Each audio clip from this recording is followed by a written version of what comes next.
Hello, everyone, and welcome to episode 106 of Scion of the Dark House, a Dungeons and Dragons 5th edition Gothic horror podcast.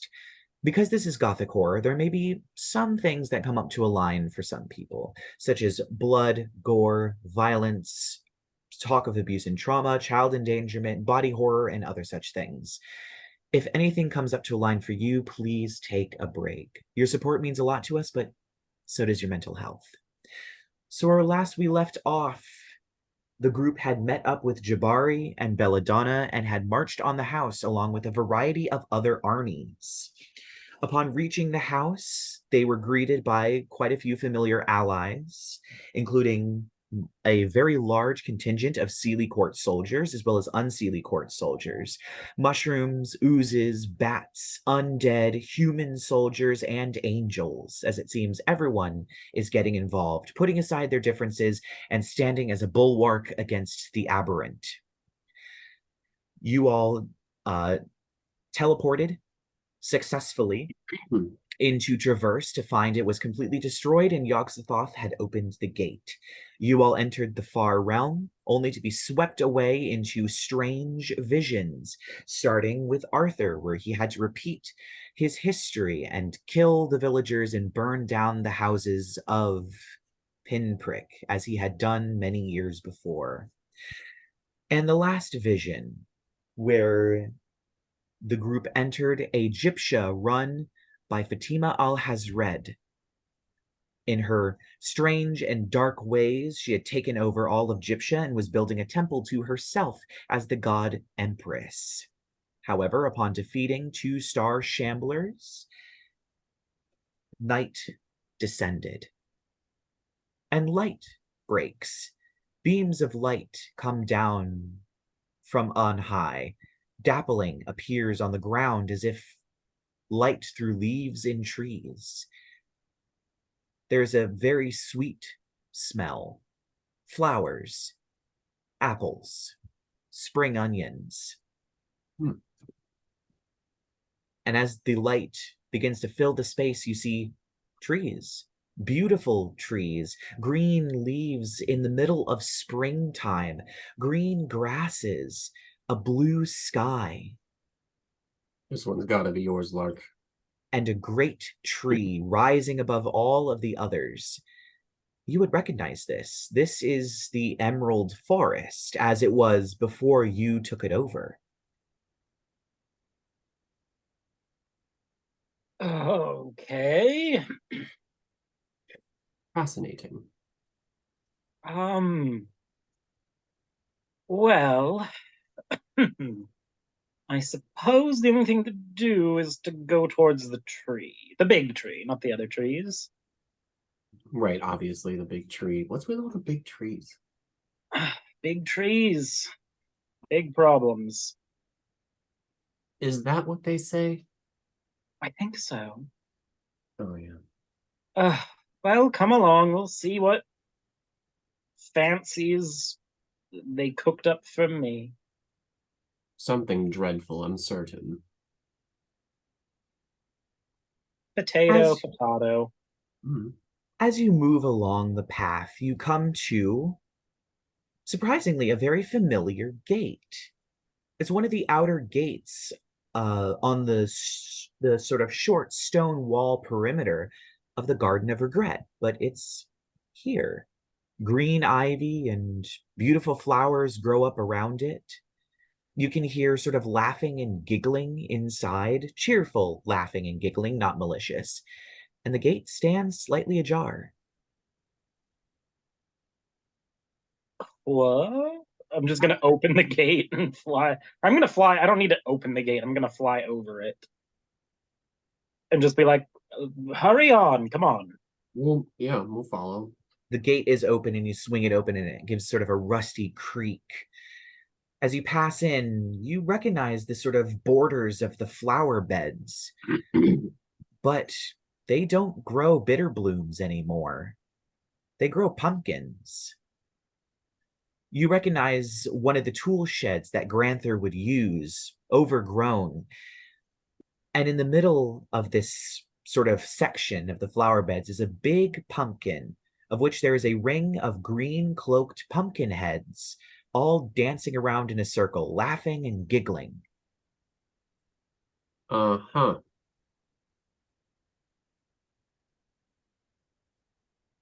That doesn't seem right, does it? No. It's a little different than I remember. It is kind of funny that Lark's worst possible thing that could happen to him is something quite cheerful looking, actually. Well, This is wrong, though. so what do we do? Kill the pumpkin heads? I'm going to call out to them in Sylvan and be like, excuse me. Oh, yes? What happened to the garden that used to grow here? Oh, it was given to us By whom? by Titania.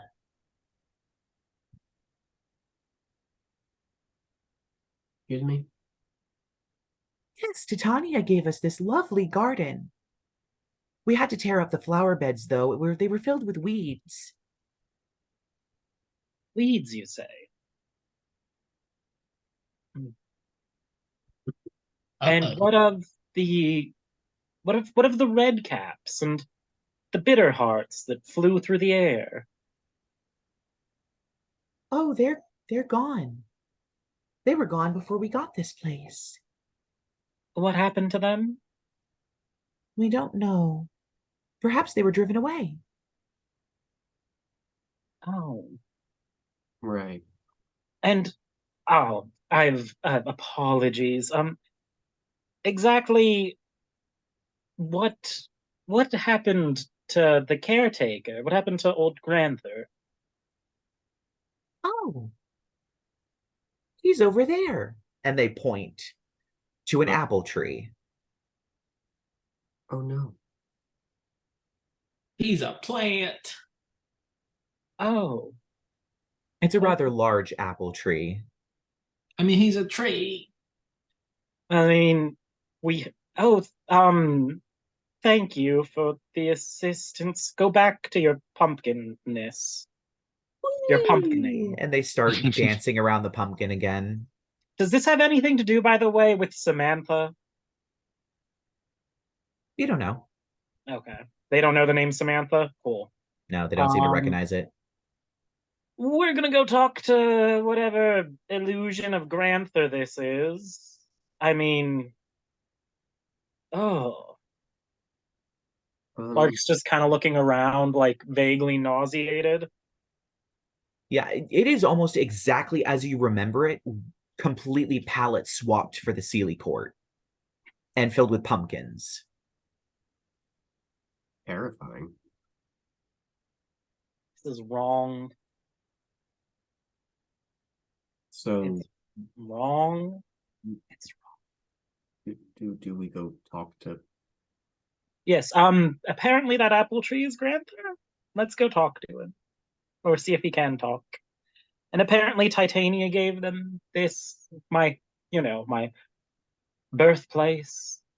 There's no redcaps running around slaughtering each other and any wayward strangers. There's no corpses getting thrown in the ground, and they pulled out all of the bitter blooms like they were weeds.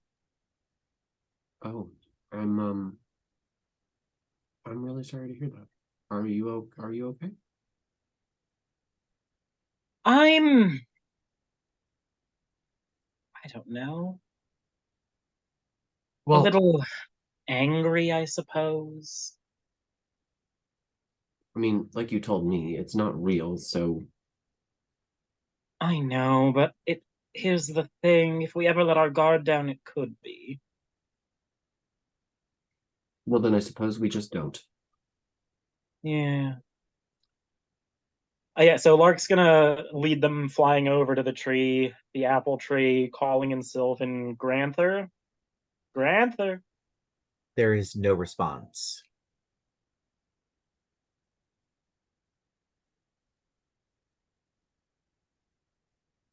Huh. Can you talk to plants? I don't think he's, alive anymore. Doesn't appear so. He's alive. It's still giving off apples. Well, I mean, not like he was. He was one of the oldest Archfey alive. This doesn't make sense at all. I need to commit some murder. That's not him. We have to find, I don't know, whoever's making this place. Yes. Where would we go? Where would they be? Where would they? I mean, do I see anything else? I mean, aside from the gigantic tree in the background, that is the oak tree that's at the center of the emerald forest. That Hmm. Yeah, so Lark's gonna be like, it's probably there. Come on. All right. Your realm or whatever. Apparently not right now. Well, this version of it anyway. as you walk, you hit a clearing. The clearing, of course, where you fought Samantha. Except this clearing is different. At the foot of the tree is the village of Clover Hill, the village of Harengon that were in the domain of Queen Mab, who you're still not quite sure how they got there, but they seem to be there, as well as a small village of what looks like onionoids. A unicorn gallops by, and as you look off into the distance, you notice there is the Queen of Air and Darkness's castle off in the distance, standing in its canyon, but sparkling, white, wreathed in Seelie Fey glory. Oh my. Grass around it, beautiful birds flying around it. Oh. This isn't going to be pretty. I'm gonna pull like the next thing that comes close enough to us that can talk. I'm just like, excuse me. It's a Harengon that's kind of hopping along. Oh, yes. What happened to the Unseelie Court? I thought these were their lands. They were until Titania and Oberon overthrew Queen Mab. They destroyed her completely. Good to know. Good to know. Is there anything back by that tree, by the way, or where is everyone? Where's the? Oh, the apple tree that was the Apple Man? I already went there. I'm talking about the tree at the center of the Emerald Forest Grove, or Oh, yes, it was given to an incredibly powerful sorceress. I don't remember her name. She's quite secretive. oh, thank you, thank you, thank you. Real shame about the Apple Man. He's trapped there for 10,000 years. And why did they trap him exactly? Well, crimes against the Seelie Court. Wonderful. So We'll be on our way. All right. Happy When we day. go past, I'm gonna mind. I'd like to. What is it? Actually, yeah. I want to. I'm gonna mind sliver the hair that just talked to me. All right, he's probably not going to make this saving throw because it's 21. Nope, he rolled a 2. Roll your damage. He's probably going to die. That's the point.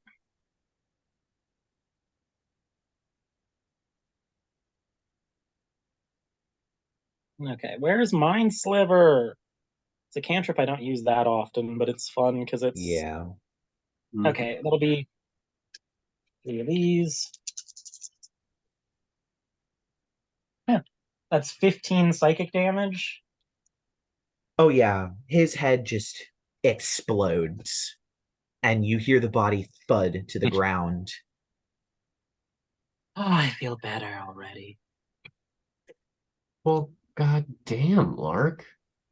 What? I mean, was that? You know what? Never mind. Just I've stopped questioning. So to the castle, to the tree. I I think feel it's like to the, Samantha's probably at the tree. tree for a sorceress that they gave it to. Presumably, the sorceress is the warden of this little jail cell. You know what really grinds my proverbial gears about this?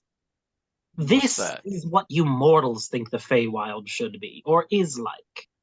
It's the hype, it's the propaganda we spew to you folk. hmm. Well, it certainly doesn't look like anything it did the last time I was here. But that's just the thing. There are two courts. They balance each other. True, the Feywild is closer to light than dark. Let's not pretend like that's not a thing in cosmology.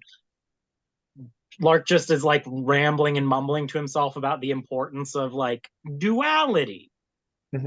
and Sounds things really like that. smart right now.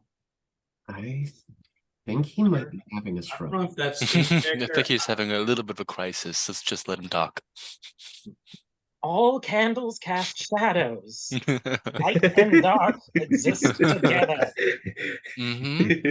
His voice gets more shaky. He starts sweating bullets. Mhm. He Every pulls out the time we red see, like, string. every time a Herringon comes nearby, I'm just mind slivering it. You do leave a trail of about 4 or 5 additional Herringons on the way. And when God, you man. get and when you get to the sort of glen at the base of the tree, the great staircase that leads up, you actually see a familiar figure kind of descending the steps very, very slowly.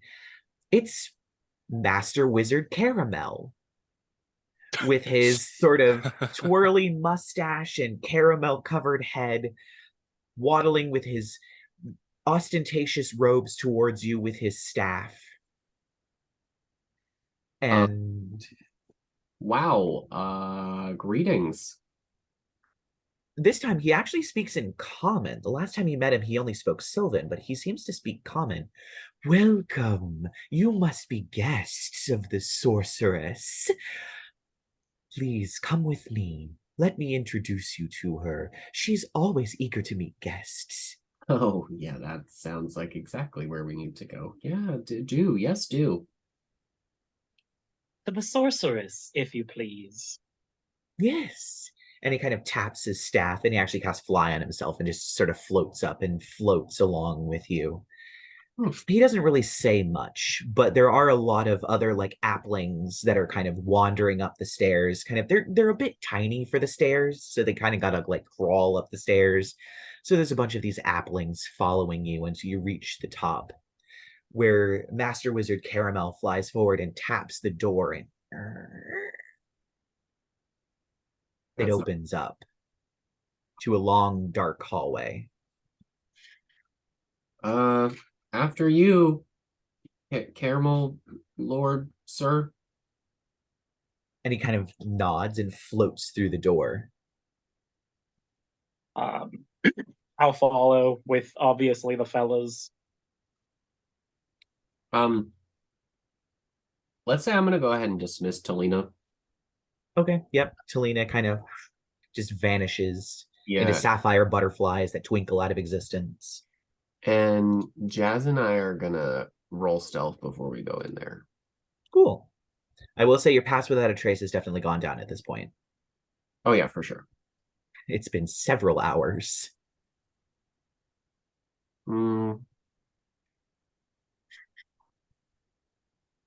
I got a 29. Okay.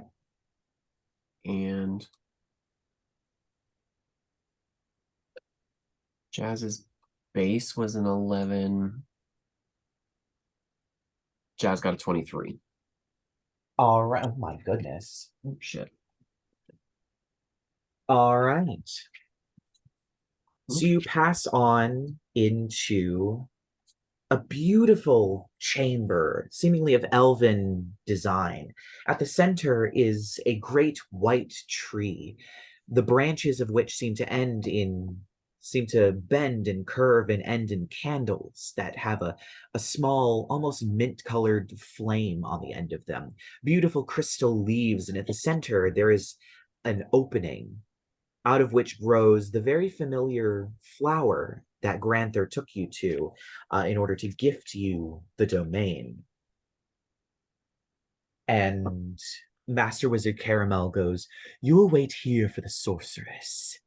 And he bows and floats backwards down the hallway. You hear that, Lark? We'll wait here for the sorceress.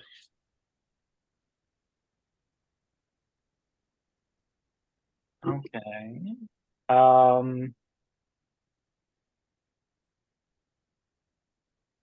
Lark's gonna fly over to the flower. Mhm. He said, you know what? And what would you like to do? I'm just gonna like look around it and see if it's like, I don't know, like objectively he knows it's not real, but just wants to see how good Tharizdun or his chain is at this sort of thing. I He's mean, kind of just doing like his weird sniff thing around the flower. it's a pretty good illusion. It looks exactly like the flower was before. Kind of It doesn't smells a little bit feel like it too. It'll have the same vibe. I'm gonna say it's very, very, very close. It's kind of uncanny valley levels of off, where it's so close, but it's just far enough away that it's like, that's wrong. Yeah. Oh, I mean, at least they didn't get this part right. Am I right, boys? I guess. Oh, you weren't. There was a ritual, bindings, and what happened to the flower after we took over the domain anyway? It turned into a bitter bloom. Okay. What is it now? It's like a lily. Kind of shabby, if you ask me. It's in poor taste. It's only moments after that conversation that you hear a voice. It's not Samantha's voice. It's a voice that you've never heard before. Hello. And stepping out is a very tall woman. She's incredibly pale. She has pin straight black hair that she has somewhat braided a little bit. She holds a very beautiful staff and possesses a pair of dragonfly wings. Okay. Lark, you would recognize this person. This is Panic.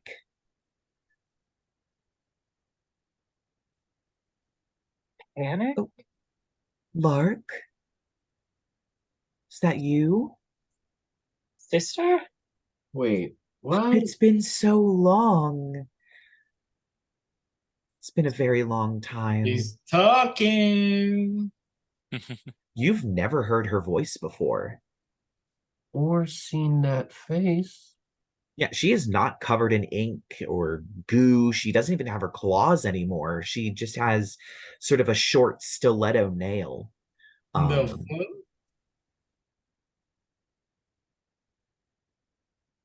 Where have you Okay. been? What happened here? I learned magic and I'm thinking clearer now. Everything's on the up and up. Mhm. Where, rumor, and prank? Oh, it's probably best not to think about that right now. Panic. Where, a rumor, and prank? We don't know where Rumor is, but Frank is no longer with us. When she says that, I'm gonna fire an Eldritch Blast at her. Cool. Roll me the attack roll. Oh, My highest are 18s. My lowest is a 16. All of them hit.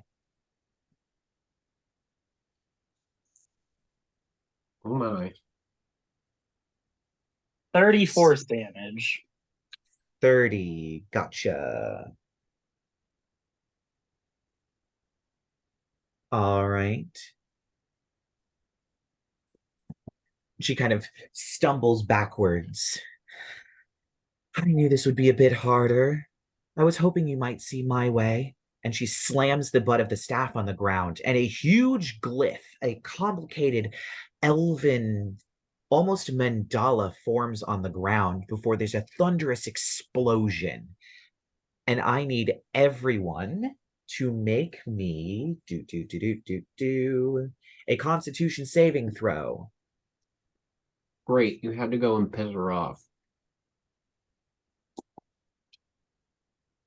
Can't I just counterspell whatever it was she was doing? Nope.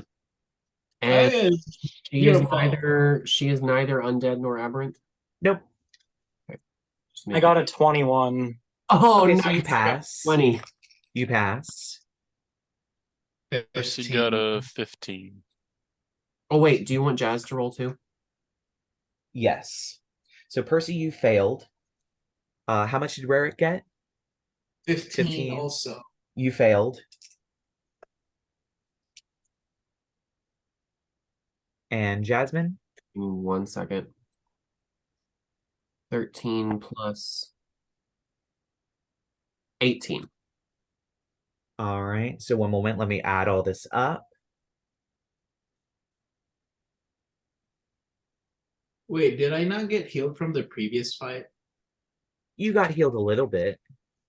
Yeah, and then there was when he casted it, and then when it was my turn. I So didn't take a rest or anything yet. no. No, you guys haven't taken a rest yet. Mm-mm. Oof.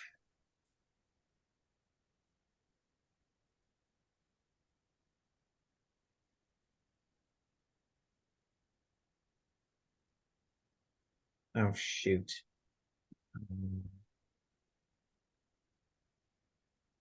Those of you that failed take 50 points of necrotic damage. Those of you that succeeded take 25. As she has invoked symbol death that she had on the ground this whole time. Jeez.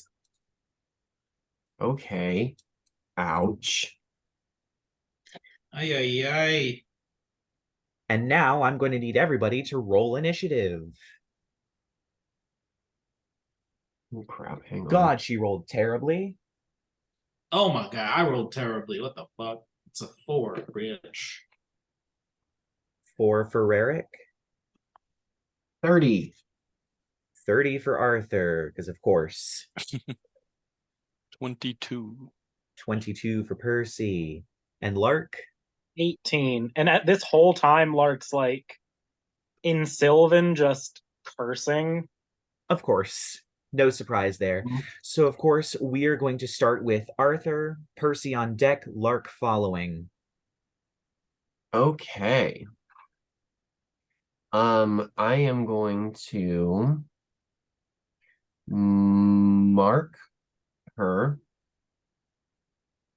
and then sharpshooter. All right. Mm-hmm.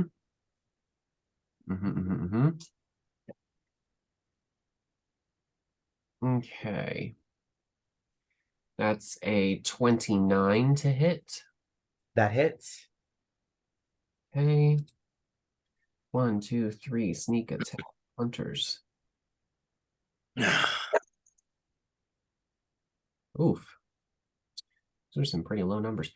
Total of 38. All right. Hang on, I lied. Sharpshooter.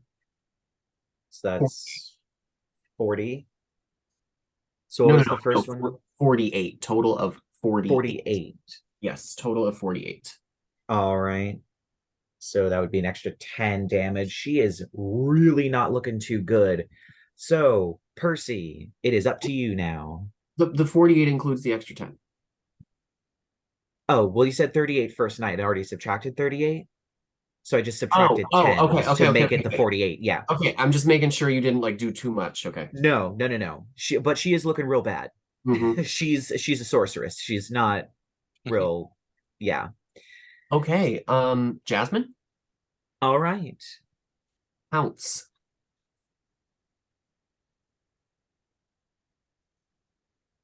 Mm, 20 to hit?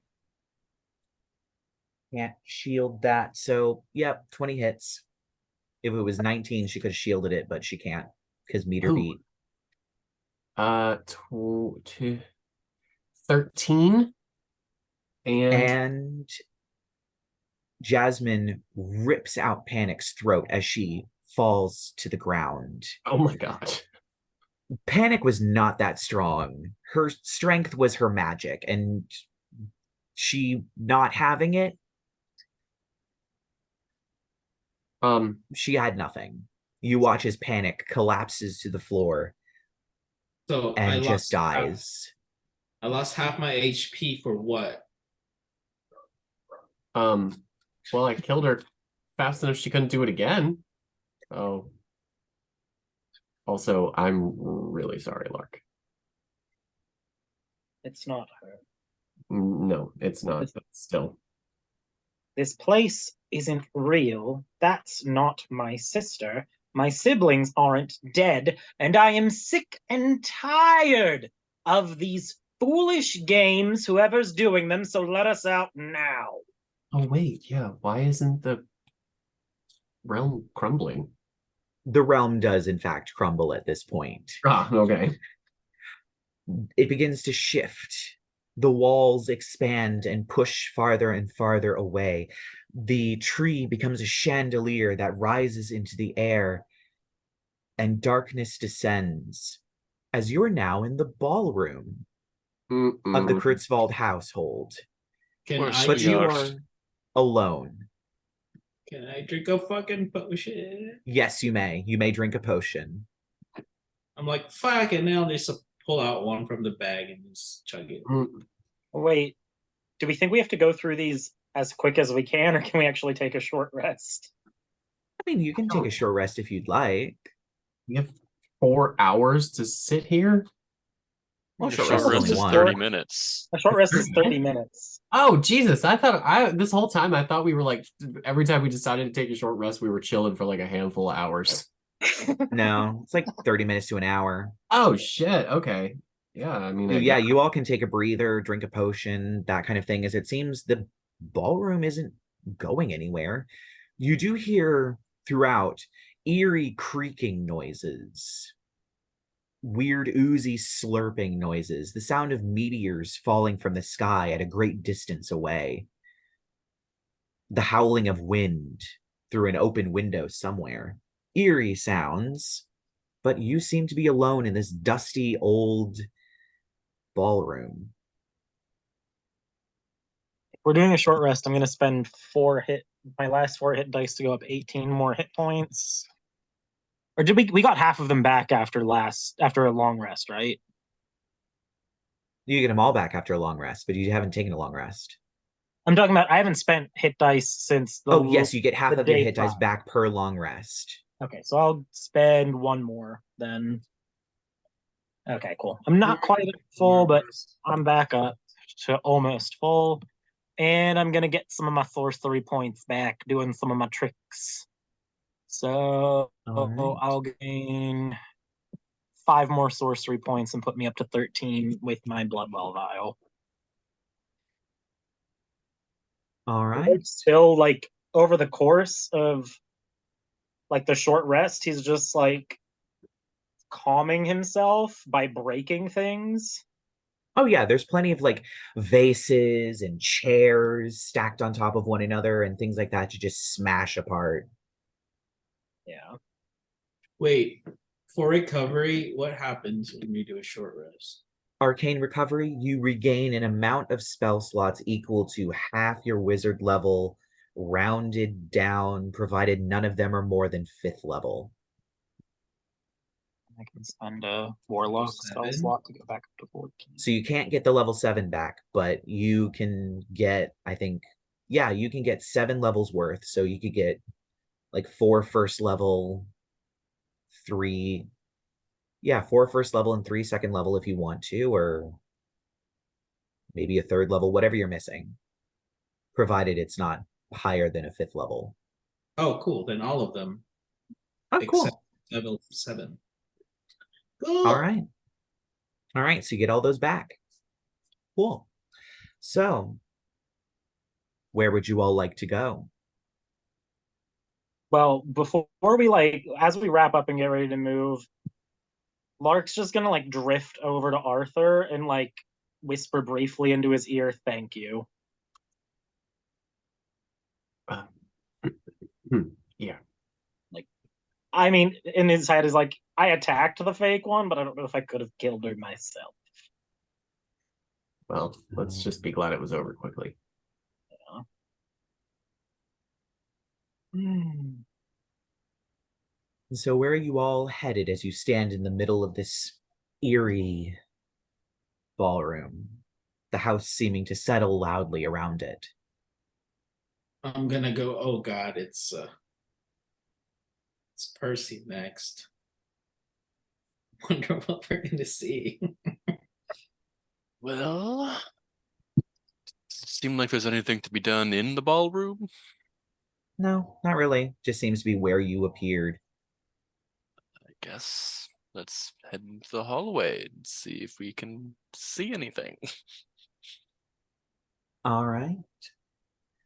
You head into the hallway, and once again, it's eerily quiet except for the strange slurping sounds, the howling winds, the settling of the house, and the distant meteors crashing. But seems to be the hallway. Did you go to the downstairs or the upstairs? Downstairs. Where the horse was. Okay. All right. So as you all walk There. down the hallway, looking around, you notice the doors to the foyer are wide open. And at the base of the staircase is a figure who you meet their gaze. It's Landon. Oh. Percy, thank goodness you're all right. We have to try Right. and get out of here. I don't know what your sister is doing. She's gone insane. Okay, why are you here, Landon? What do you mean, why am I here? I mean, this is sort of a tense situation, and well, we've had sex one time, Landon. It's a little bit of a jump in our relationship here, I think. Why are you talking about sex? We've been dating for like 3 months. Right. Why don't you just tell me what's happening, Landon? Your sister, I don't know what she's doing. She did something. I can't find a way out of the house. None of the doors to the outside open. The windows are all dark. You can't see out of them. I don't know what's going on outside, but I hear all kinds of things. We need to find a way to get out. Right. Where is Bella? Last time I saw her, she was on the roof. We can get to it from the solarium. All right. Let's just go see what's happening with her, I think. All right, come on, let's go. And Landon races up the stairs. Was it that good? Really, Percy? I mean, it was pretty good, but not the point right now. And So, you follow him up the stairs into the solarium, where indeed it seems to be a sunlit solarium, just like it was before, still covered in leaves and vines and things, but all in all, almost exactly how you left it, strangely. And there seems to be nobody in the room. Need to worry about me flipping pages.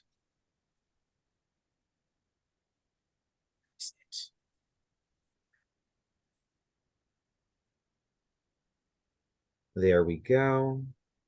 All right. So as you all enter this seemingly empty room, there is the smell of sulfur. It's pervasive. I'm gonna. Are we doing demons again? All right. Does a 25 hit you, Percy? Oh, My. Yes, Okay. yes, it does. Awesome. Randomly? Landon charges out from behind the door and grabs you and begins to drag you across the room to the corner where you all see a gigantic pile of ooze, red, glowing from within, filled with skeletons and bones. As you're being dragged, you kick something solid. It clangs across the floor, and you look and you notice it's Alex's thermos of endless iced coffee that clangs across the floor. Of course it is. Oh no. What the hell are you doing, Landon? It looks like he's trying to kill you. Should we shoot? Yeah, shoot him. Yeah. Like, Can I shoot him? inside checked him earlier. No one Wow. decided to insight check him, so... All Wait, right, who's roll doing what? initiative or anything? No, not really. No, not this time. Okay, I'm gonna sacred flame on him, I guess. Eldritch if I can. Blast. All right, I'll do the dexterity save for the Sacred Flame. That is a 7. I'm a firebolt. Only 11. Roll the Eldritch Blasts. Is And Landon's AC less than 17? yes. It's less Okay. than 17. 22 radiant damage from All sacred right. flame. 38 damage from Eldritch Blast, and I'm going to choose to shove him All 10 right. feet away from Percy. That'll have to break him holding on to him, right? It does. He goes sailing back into the jelly that closes around him, and he seems to dissolve almost instantaneously, leaving nothing but a skeleton. And as you look, there are skeletons in there, and they have clothes on them that haven't quite burnt away, and you begin to recognize one of your father's ring, your mother's necklace, one of Alex's wands, Edmund's horns, and surprisingly, sticking out of the bottom of the ooze is one of Landon's shovels. The ooze then expands and sucks itself into a single point before vanishing as it casts Dimension Door on itself. I'm sorry, what? It's just gone? It's Do we just gone. fall? Do we need to kill the ooze? What do we do? Percy? I guess can we can we track it somehow? I don't wait, he said Bella was on the roof. Was that just a lie? Is she just not even up there? I mean, if you want to make like a Check the roof. insight check, you Yeah, you said we can. can get up there through here. Can we? Yes. Can I just like quick pop my head out there, see if Bella's up there? There is a sort of door at the back that has the illusion over it. So when you first investigated it, you didn't really open it. But there is a door at the back of the solarium, a glass door that you can open. The sort of double do that. door. All right, so you open it up and you see there is, in fact, a balcony here. It's quite large. It has a table and some chairs, a few potted plants. And the sky is a marbling of purples and reds and blues, filled with stars, streaked with comets sailing down towards the earth, which looks completely different. It is rolling fields of this strange, sort of fleshy substance. The entire world has been changed. And standing on the balcony in full regalia, the crown, the cloak, the staff, is Belladonna. She turns and looks at you with distant eyes. So you finally decided to join us? Yeah. What was While up they with... talk, I'm flying in a strafe away from everybody else. Of course, fair enough. Circling away. You do you guys. I just wanted to like establish that while this starts. Of course. So what was up with the ooze? There were people standing in the way. Needed to get rid of them. It was easy. Right. With you going on church business, and might have been easy to convince you with a familiar face, but it seems you saw through that. I think that'll be the last time I underestimate you. Okay, well, the Belladonna I know would not do horrible things like that to her family. She wouldn't, well, looks like you're taking some revelry in your new station. Yes, I guess you could say that. My sister would never do that. Go on, Percy, kill this dumb bitch. No. Can I do detect magic on this area? Yes. Illusion and transmutation. Like, how about on her? Illusion and transmutation. Okay. Okay, she's fake. I just wanted to make sure. Good. Thank you. I was like having I like whispered like there was I like a was like- small thought in my mind that it was real, so thank you for that one. I was like having red flags. Red flags. Okay. Trick within a trick. Yeah. And I guess I'll cast Summon Celestial. Ooh, And a which big celestial are you angel summoning? will... It's not the one that lets me summon the snake. That's Conjure Celestial, because they chose to have the names of the spells be almost the same. Right. This is the one that just lets me choose whether I want it to be a defender or...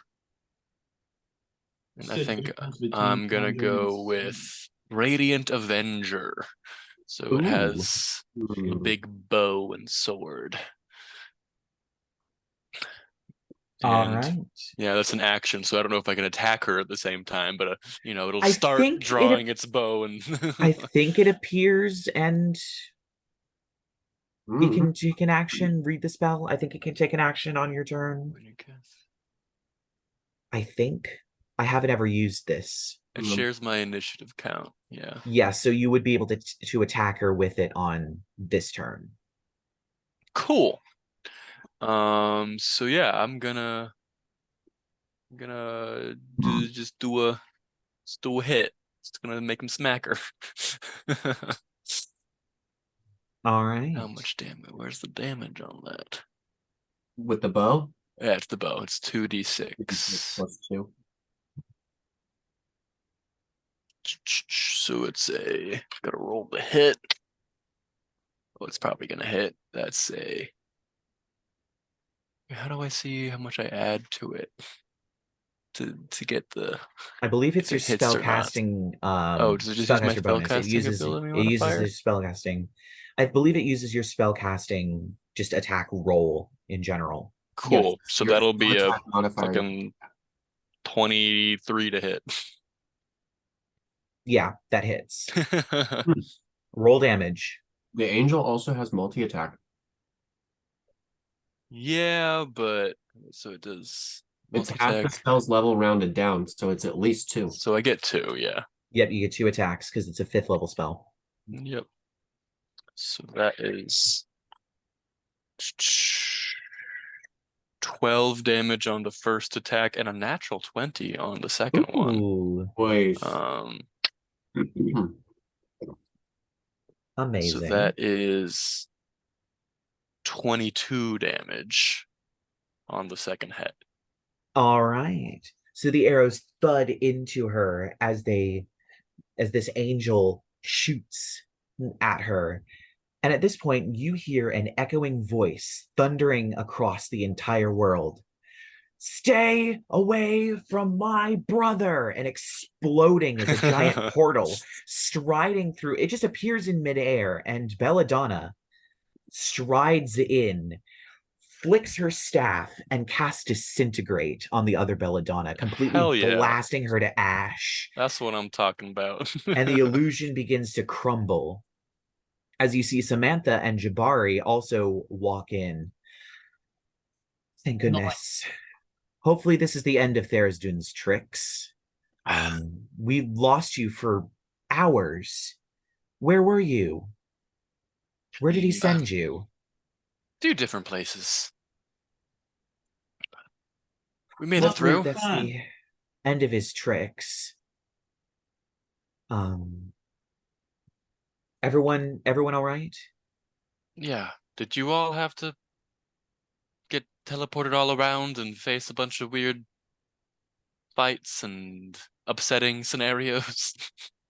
No, we just wandered in the mist for hours. Huh. We couldn't find our way out. Samantha, what happened to your vultures? I guess they died in the mist to something. Well, that doesn't matter now. We're in the far realm, which means it is somewhat within my power to change.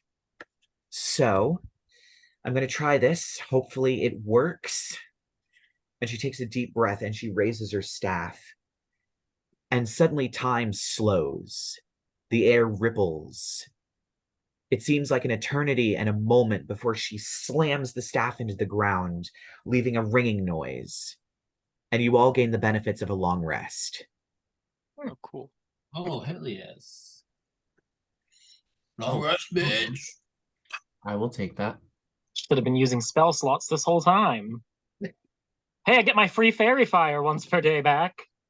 Nice. Ooh, that's going to be so useful. Hey, don't doubt the power of the fairy fire. Very true. It does grant advantage even on visible creatures, so Mhm. you never know. All right. I think Tharizdun mistakenly brought us a little closer.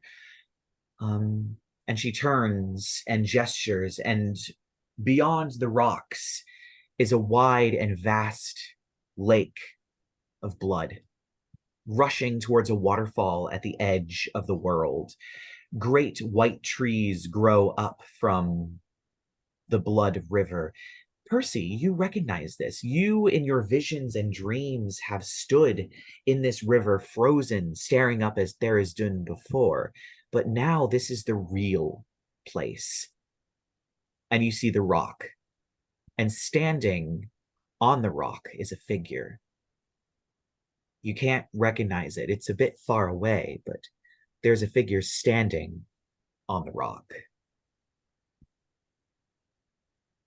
Oh, I never actually wanted to come here. Outside of my dreams. Never wanted to go there in my dreams in the first place, but anybody with better vision able to see who that is? How far away is it? I mean, I have dark vision, but I'll say a good maybe 500 feet. oh yeah, no. I was gonna say my dark vision. I got the best dark vision in the party, and that's still too far for me. Oh, this isn't dark. This is It's brightly too lit. far away. It's Oh. just too far away. It's brightly lit. Just do eagle eye or something. Whoever has that.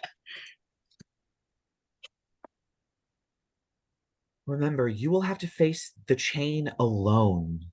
I cannot help you. I need to hold Tharizdun back to make sure that once the chain is broken, I can send him back to the void. How And let's can you do? snap Can you start faster. doing that now? Do you have to get closer? I can certainly start doing it now. You want to do all Percy? Do you think? What do you think? Should she start doing it now? I mean, Should we I- engage in combat first? What? I mean, I'm assuming whatever is up there, we're gonna have to kill. So It's still yeah, pretty I guess we can far. start. Maybe let's get closer a little bit. Should we get closer? I mean, I don't see another option here, really. I'm gonna upcast Intellect Fortress. Because that might be helpful. Mm-hmm. I'm gonna cast it. I want to say with a 5th level spell slot. Wait, so I can see that person, right? We just can't tell who it is because it's too far away. Right. I'm gonna mark it. You can mark it at 500 feet. Oh wait, yeah, actually, hang on. Hunter's Mark. I was like, I don't think the spell goes that far. Oh no, I'm sorry, it's only 90 feet. I thought it was creatures you could see. Nope. So me. We're also going to say that you're probably making your way towards this thing at the moment, Yeah. down along the weird flesh paint rocks. So I'm gonna say I feel like obviously Lark always targets himself because we're that bitch. Right. Arthur's really bad at anything that's not dexterity related, so he gets it too. Yep. Thank you. So that's and advantage in intelligence saves. it's intelligence, wisdom, and charisma saves and resistance to psychic damage. Oh, sweet. You get advantage. Which one of you two is worse at those saving throws? 0, 3, 1 Intelligence. in order. Intelligence, wisdom, and charisma.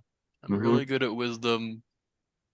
I have a +2 to intelligence and a +7 to charisma. My lowest is dexterity at +5. How are your intelligence, wisdom, and charisma though? What are your saving throws like there?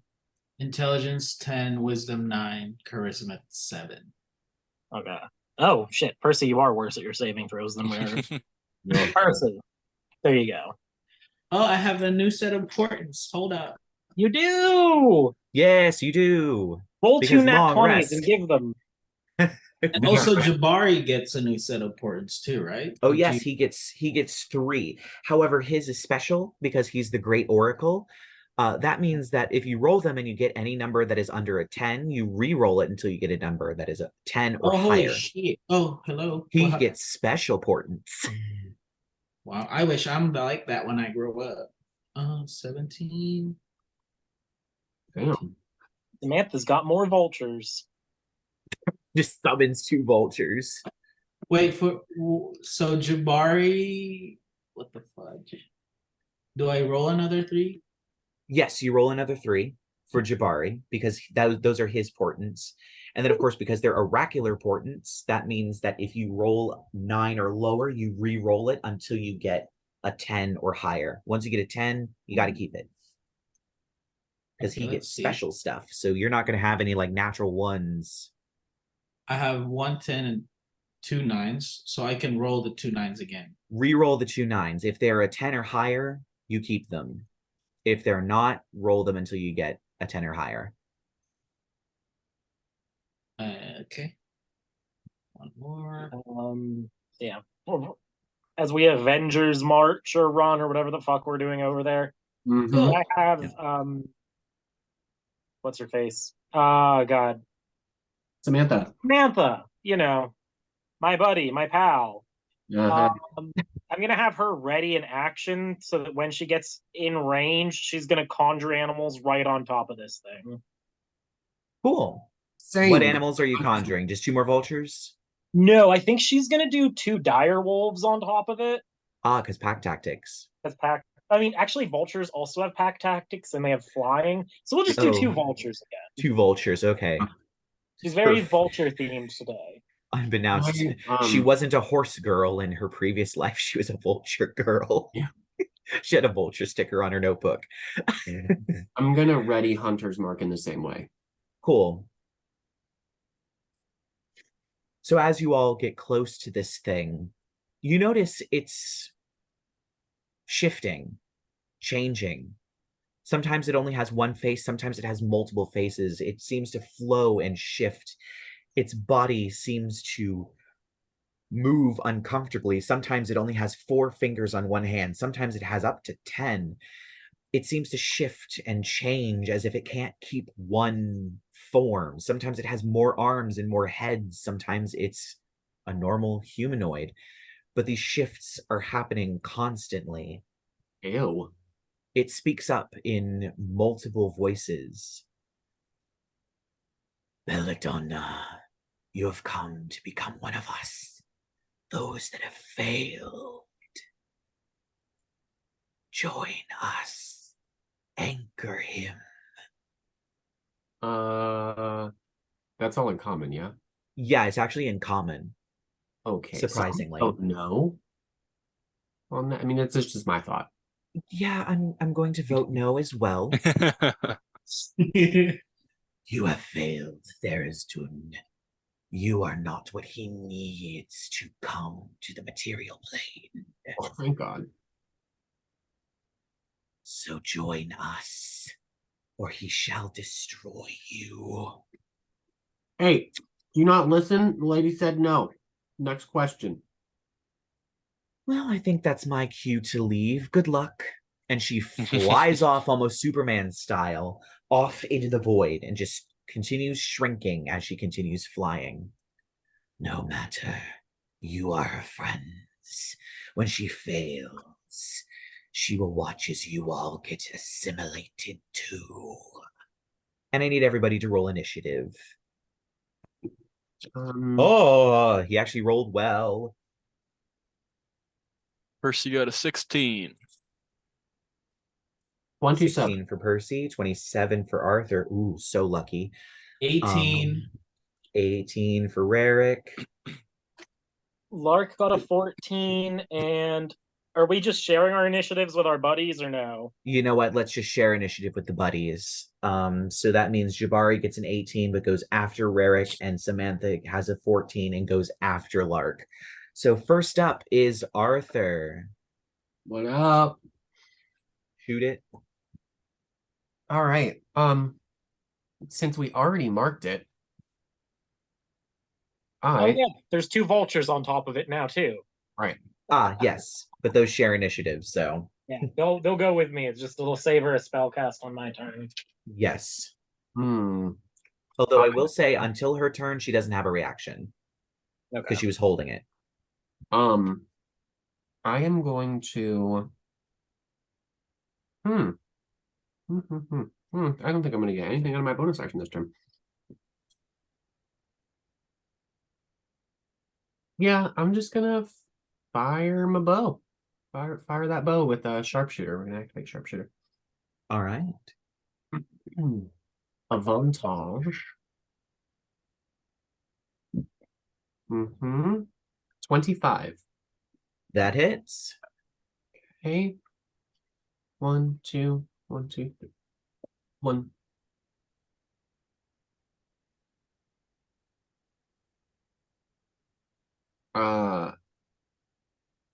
Aberrant or undead? It is aberrant. Okay. Total of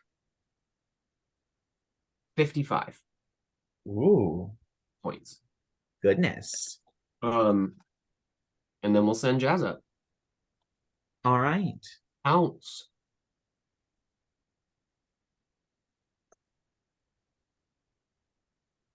Does a 14 hit? It does not. This thing's ever-shifting form reaches up and smacks her face as she backs away from it.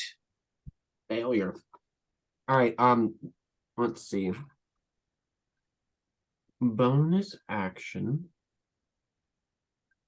What can I do? What can I do? What can I do? Oh, yeah. Bonus action, we're going to cast Healing Spirit again over Jazz's space. Amazing. Mm-hmm. All right. So at the end of your turn, it's going to use its legendary action. And its head, the air around its head ripples before the air shifts almost into a whip that lashes out directly at you, Arthur. And I need you to make a wisdom saving throw. Mm-hmm. With advantage. Mm-hmm. I have advantage anyway because it's aberrant. Oh, Yep. whoops. No, it's all good. We didn't know what it was gonna be, so Yeah.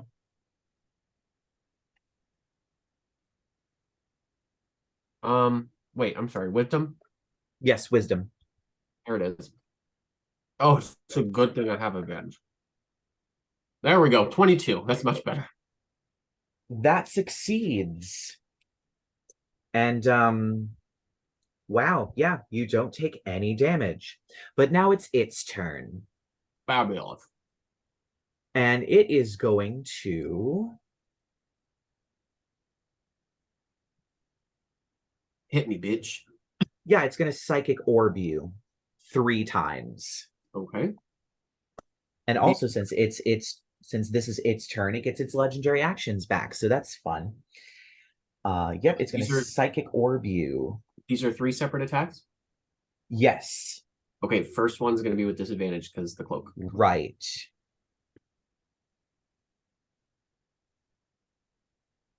Does a 19 hit you?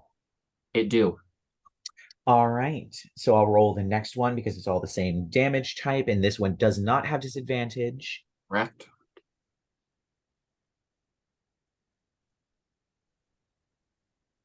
Right. So that's going to be a 27. Yeah, that's a hit. And does an 18 hit you? Yep. All right.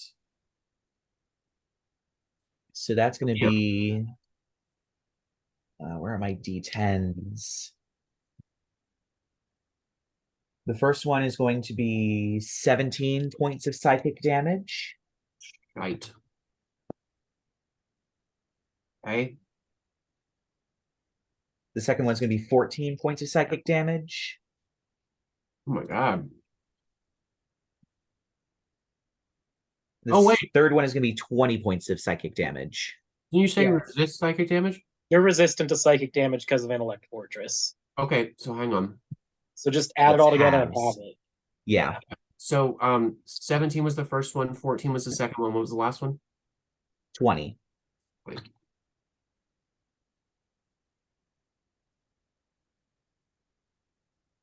23 points of damage. Oh, thank God.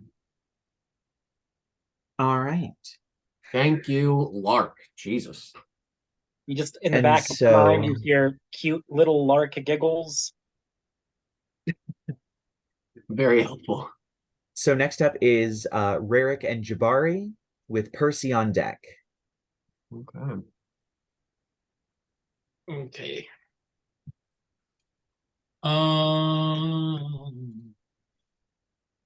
What's the sense of time thing? You know what? Can I have him use this? Jabari? Mm-hmm. That is an action or is it a bonus action? I forget when I made it. Action. Bonus action. So yeah, you can just spam that. So if I could use that. How are we arranged?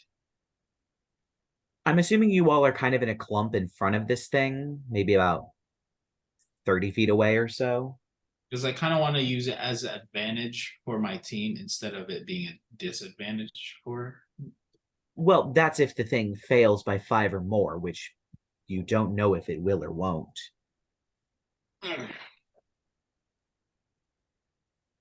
Spiraling the 30 feet long, 5 foot wide line of sand.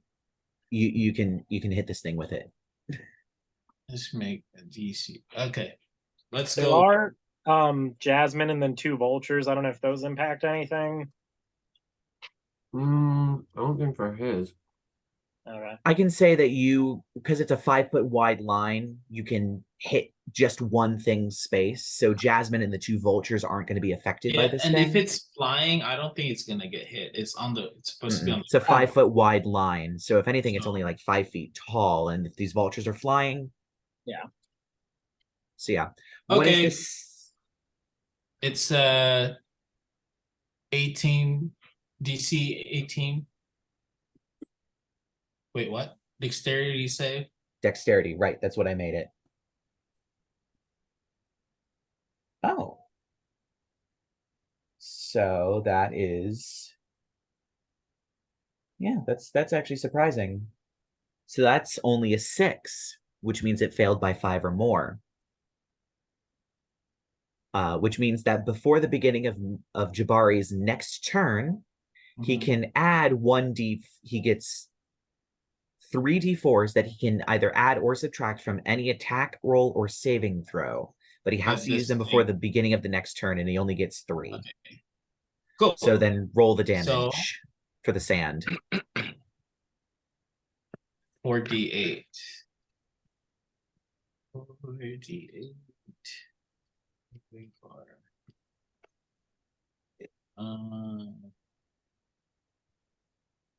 19. All right.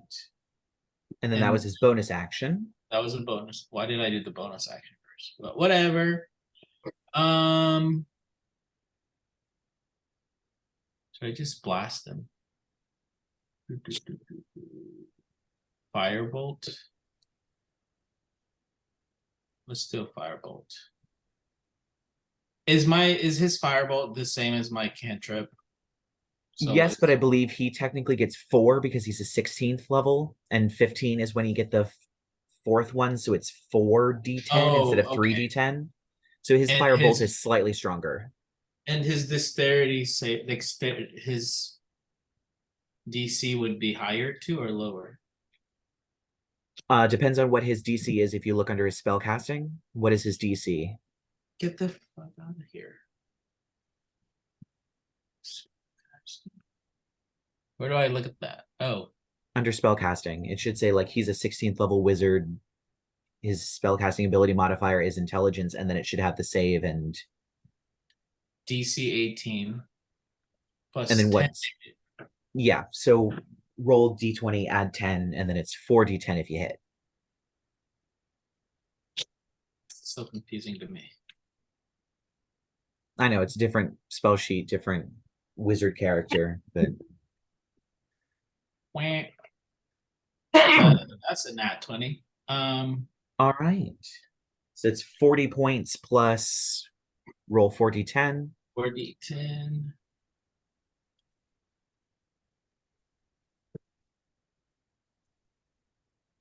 $17. All right. So minus an additional 17. All right. And I believe that his action Yes. and bonus action. Did you went, right, Rerek? Did you He went go? first? Oh, you made him go first. Okay. I'll allow that. Yeah, because I wanted to use the Sands of Time first. All right. so I Oh, made yes, him because go- then you could, if you wanted to, add a d4 to one of your rolls Yeah. or use a portent. Yeah. And then my turn. Uh-huh. Mm, Yeah, he's gonna wait. 1 second. I'm sorry. So after Rerek goes, it's gonna be Percy on deck and then Lark and Samantha. I'm gonna use fuck. How close are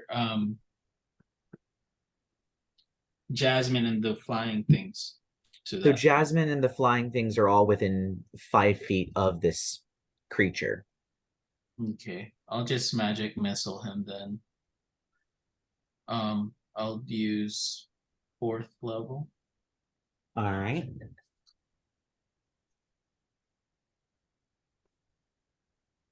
Oh shit, how many is this? How many is this? Hello? 1, 2 plus 3. That's 5. Let's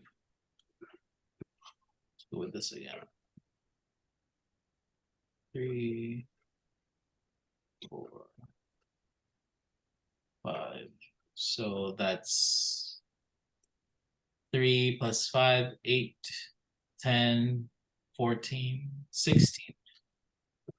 16 points of force damage. Mm-hmm. And It then doesn't seem to do as much as you think it would. As you pummel this thing, blood splattering, it doesn't do as much as you think it would. oh, okay. Amazing. Can I clock that myself too, or no? Yeah. Uh, Oh, can I do? No, I'll do that later. I'll end my turn. All right. So at the end of its turn, it seems to warp, space shifting around it before it appears about 10 feet from you, Rerek, as it uses teleportation maw, and it's going to make a lashing maw attack against you. Give me just a moment. So that is a 32 to hit you. I'm assuming that hits. Can I react? Make a reaction? Give it my 8. You can. So it gets an 8, and it misses. Yeah, fuck off, bitch. All right. So next up is Percy. Cool. I'm gonna. Well, I still have my celestial because he lasts for an hour, so I'm gonna have him Oh, yes, you do. shoot twice.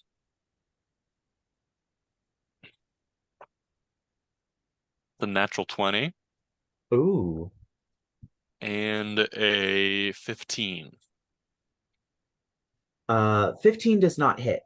Rip.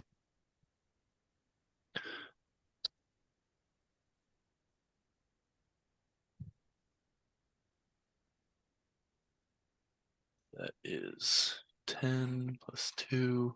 That's 24. What kind of damage is that? I think it's radiant. Yeah, 24 radiant damage. And then we just saw that it's resistant to force damage, so I guess I will not be using spiritual weapon. Don't really have many other bonus actions though. I mean, even if it's resisted, you'll still get a little bit damaged with it. Yeah, I'll do a spiritual weapon, whatever. So that's gonna be 24 to hit. 24 hits.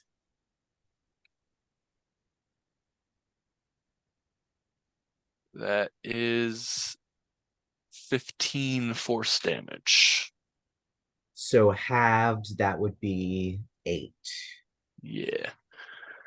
And for my action, Lark goes right after me, right?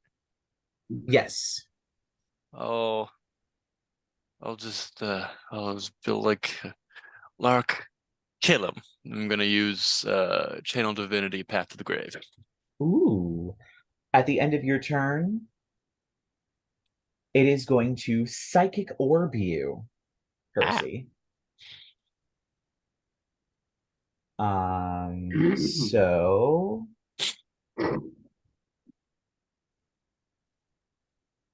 does a 28 hit you? It sure does. All right. Where are my D10s? That's a D10. That's a D10.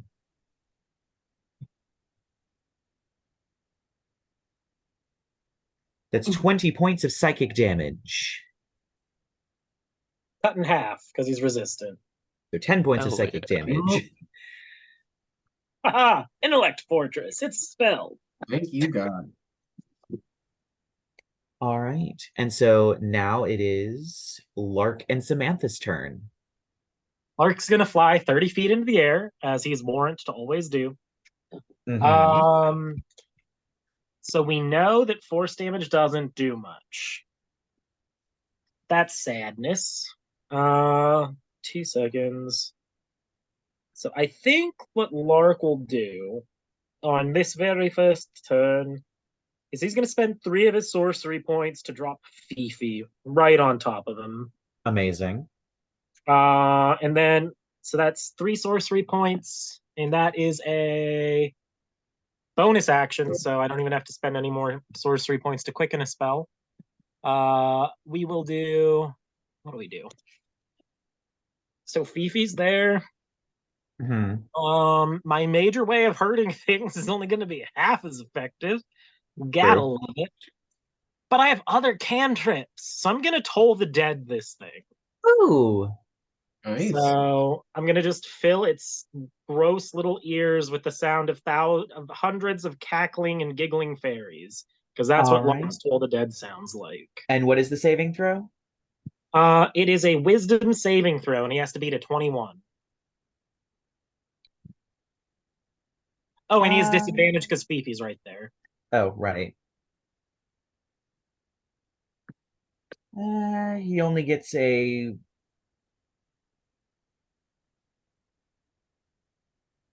Oh, he gets a 21. You got a 21 with the disadvantage? Yes. Okay. So Toll the Dead doesn't do anything. Oh. Oh, well. Fifi's gonna swing. What do we got here? Is there anything else? No, nothing else is near it, huh? Nope, because it teleported. Yeah. So no pack tactics. How's a 15 against its AC? Nope. It bats away Fifi with its arm. Jeez. Great turn, everybody. Uh, Yeah. Samantha is going to. What is Samantha gonna do? She has some cool and interesting stuff. I'm looking at it. Well, obviously, on Samantha's turn, the 2 vultures are going to fly over because they have a 60-foot fly speed. Yes. So the vultures are going to get to attack, and they will get pack tactics because they're always together. They're Whatever lovely. damage she takes next, she's vulnerable to. Oh, maybe I Right. should save that for Samantha then. Instead of vulture hit. For whatever Samantha's gonna do. What do we got here? We will do a. What kind of damage does Fairy Bolt do? You I believe gave it does a damage force die. damage. It does force damage. Yeah, I think I missed. My computer doesn't always read my inputs all the time, so I believe it is force damage that I was making it. So Fairy Bolt does force damage. Okay. Let me see here. And is wisdom's her spellcasting ability, right? Yes, Wisdom is her spellcasting ability because she's technically a druid. Okay, and what would her saving throw for spells be then? Did I put it under? You didn't put it under actions. She has +5 to wisdom. Does she have a proficiency bonus? Is it should be 5. I should have it under spellcasting. You didn't put it under in the stat block what her spell save DC is. You just put her ability modifier as wisdom. Wow, my computer really shit the bed on that one. So she has a proficiency of +5. Okay, so her spell save DC is 18 then. Yes. So she's gonna blight it. So it needs to make a Constitution saving throw.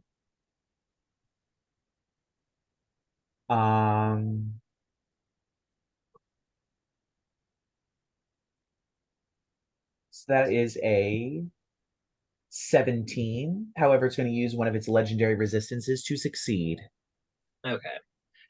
So it takes it'll half take damage. half damage off this. Will blight work with the path to the grave or no? Yeah, we've ruled Yeah, that it's any before. damage it takes. Okay. So instead of half damage, it'll just take the full damage then effectively, right? Right. Okay. So Maybe. 16, 24, 30, 40, 47 necrotic damage. 47.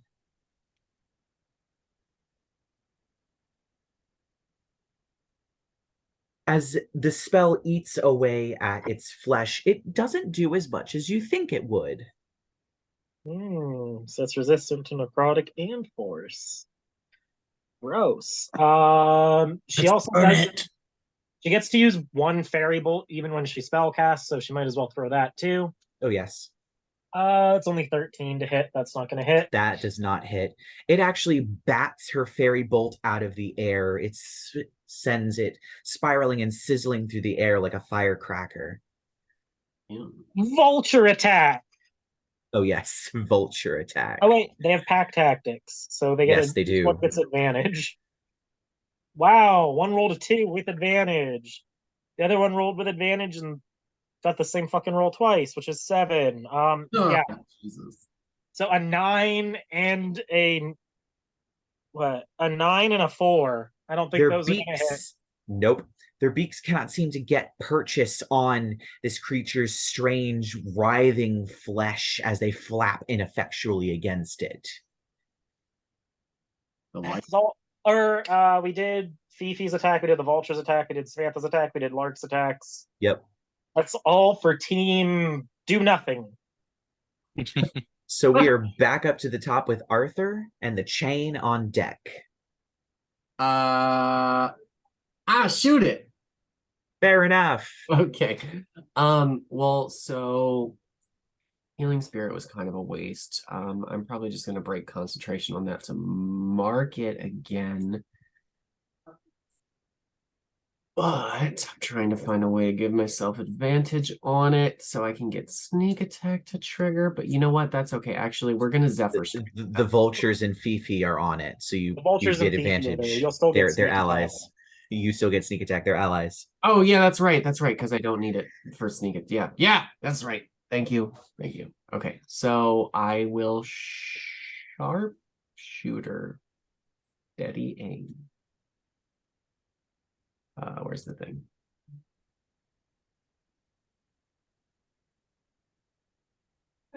Okay, there we go. That is a 25 to hit. 25 hits.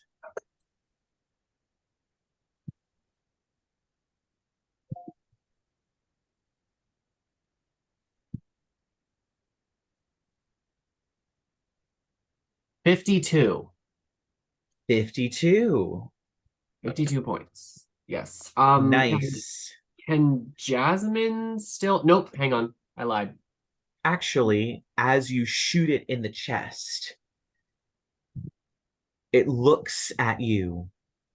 You will be assimilated. And it explodes into a writhing tower of flesh, eyeballs, snapping maws, tentacles, writhing as it rises into the air, almost 30 feet tall. It expands outward, pushing Fifi and the vultures out of the way. It wobbles almost unsteadily as its jabbering mouths continue to madden. And you may continue your turn. Sting. Yeah, first of all, gross. And two, no, I don't fucking think so. So that's it for Arthur. Because he's bonus action for the thing in the feature and he can't move because of the other thing. And I did the additional 4. I guess Jazz is just gonna go up and bite it. Can she reach it? Yeah, she can reach it. I mean, like speed-wise? Like, okay. Yeah, she can reach it. All right. I'm certain it can't be knocked prone at this point. Nope. So Tower of Flesh. bite Right. is hang on. There we go. 22. That hits. And that'll be 17 points of piercing. All right. Let me check. Should do me. All right. So at the end of your turn,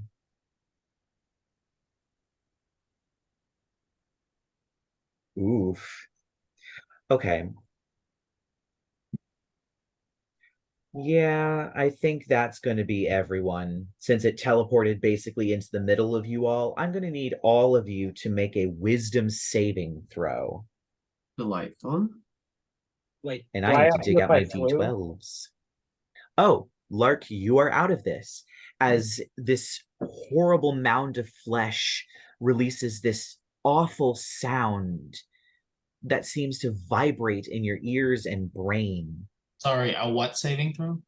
Wisdom. That is an 18 for Arthur. That is a failure. Yes. What?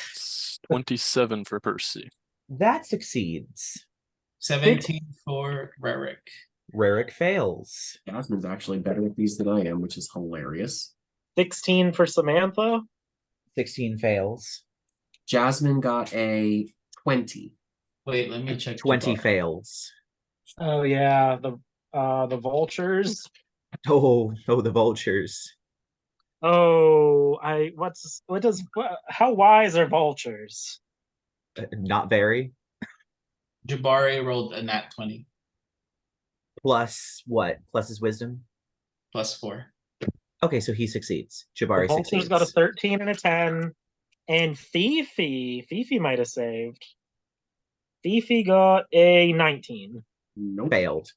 I'm assuming your angel is out of the range, Can Percy? I don't know. Sure. I don't know where it is. Okay. We'll say your angel's out of the range. I have a question. Uh-huh. Can I use the effect of my sense of time on Rerek to add a 1d4 on his. Yes, you may. Okay, cool. Let me use that. So yep, add 1d4. Did Arthur and Percy pass? Nope. Did you remember to roll with advantage? Yep. I rolled an 18 twice. So my 17 added 4, so that's a 21. That still fails. Are you kidding me? It still fails. Yeah. This thing is I have 2 more. horrific. Can I use those 2? You can only use it on once per roll. I know. I'm sorry. So Percy, I can't remember. Did you fail? I got a 27. Oh, yeah, you succeeded. Okay. I think So only one. that's going to be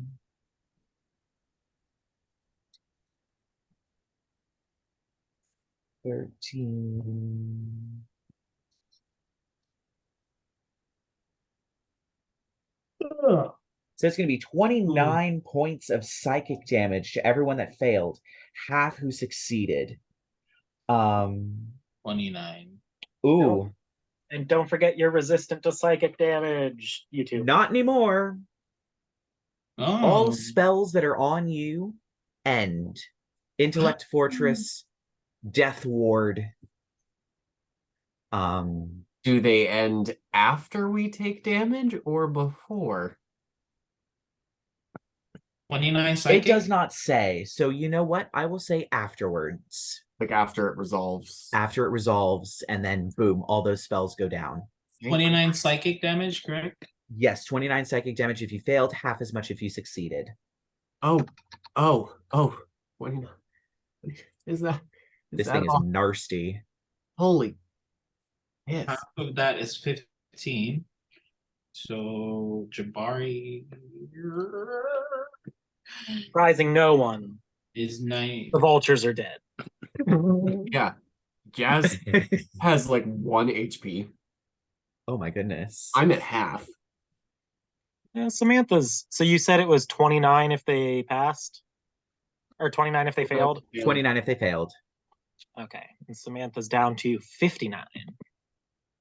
Yeah, Samantha doesn't exactly have a lot. All right. Oh, yeah, that's nice. So on its turn, this may be a disaster. And I am going to need to count how many of you fail because reasons. It makes horrible gurgling sounds as it vomits, hurling, spewing this horrible stinking mucus all over every single one of you, except for Lark, because you're not in the radius of this. because you flew 30 feet away. So I'm going to need everybody to make me a dexterity saving throw. And holy cow, I'm going to need to take out a lot of D10s. I better not fail this. I'm so nervous to click on this. It's a 20. 20 fails. So that's 1. I have a plus 10 and I had to roll with advantage too. I rolled a 10, but can I use my 17? Yes, you can use your 17. Plus my 5, so that's a 22. 22 fails. Yeah! Beefy got a 20. 20 fails. I wasted my port. Percy got a 4. 4 fails. Oh god. Surprising no one. Jabari gets a wait, what my fuck? Third? 15. 15 fails. Wait, that's dexterity, right? Yes. Dude, you gotta get like a 26 to beat this motherfucker. I swear to God. No, it's not a 26. It's up. But it's above 20. It's definitely, yeah. Like, it is above 20. I will say that. I rolled a 24 earlier and it saved Jabari. Yes. Oh yeah, that's right. 24. Okay, so it's gotta be all right. Yeah, that's right. easy, man. I had to roll. So Samantha, did Samantha roll? Samantha got a. Oh, and I didn't roll for Jasmine. Samantha got a nat 1. Okay, so that's a failure. God damn it, Jasmine failed and she's dead. Oh, All right. is she dead? Oh god. Well, okay. whatever. Well, it depends on how much damage it does, because if it goes over by half, I'll have to fucking resurrect her. Revivify.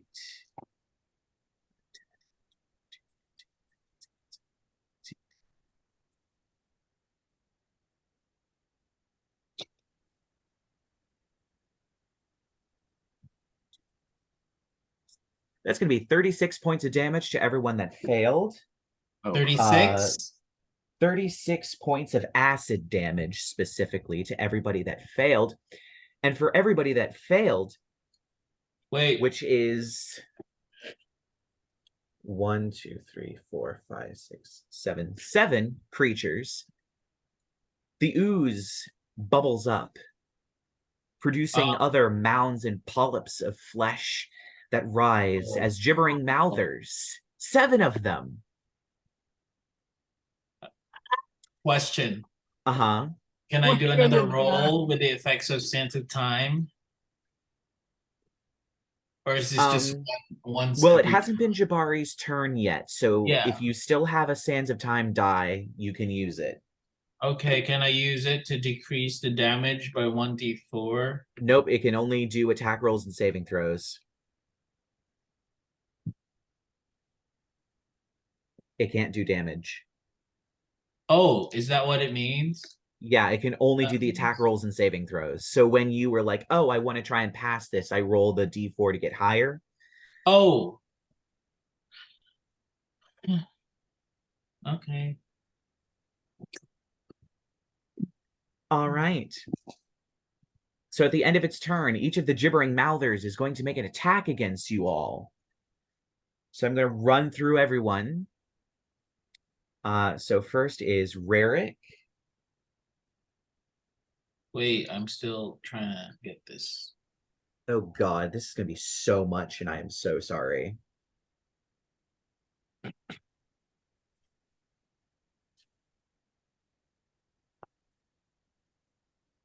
Oh my god, okay. So I rolled against Rerek, I rolled a natural 20 for a 27 to hit.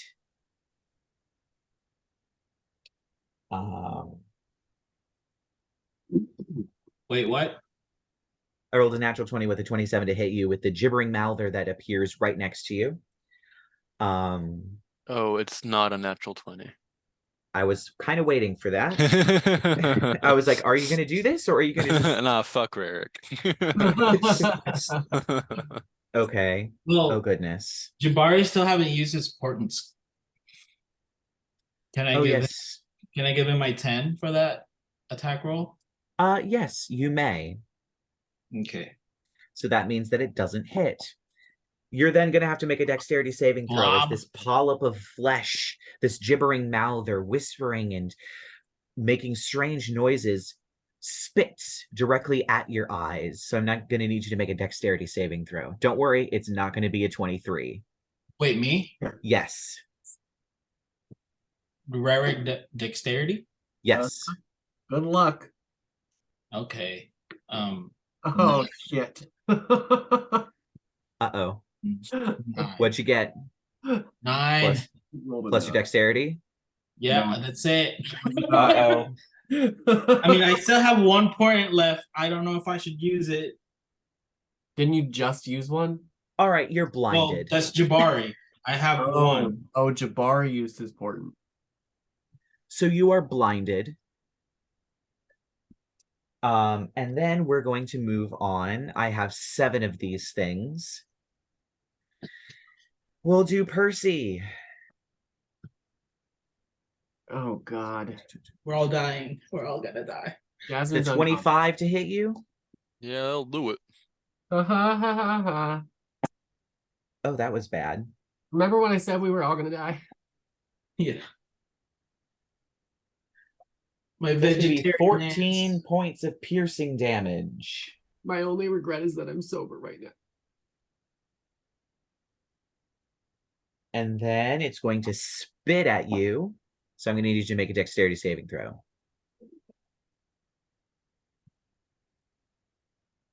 How many of those mini It's a blobs? 19. That succeeds. It spits at you and you dodge out of the way as this acid flies over your shoulder. We're going to then do Arthur. All right.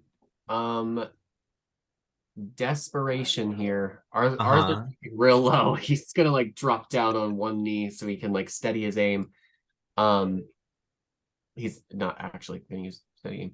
But he is gonna use sharpshooter so that he can... no, I'm hitting you with the gibbering mouther. Oh, I'm sorry. I thought you were going. No, Okay. no, Okay. we still have Yeah, a whole round to go. Go ahead. 25. Obviously, yes. Oh, Fuck. it's going to be 16 points of piercing damage and dexterity saving throw for you as well. Crit it. All right, so you dodge and you are not blinded. Now we're going to do Jabari. Does a 21 hit Jabari?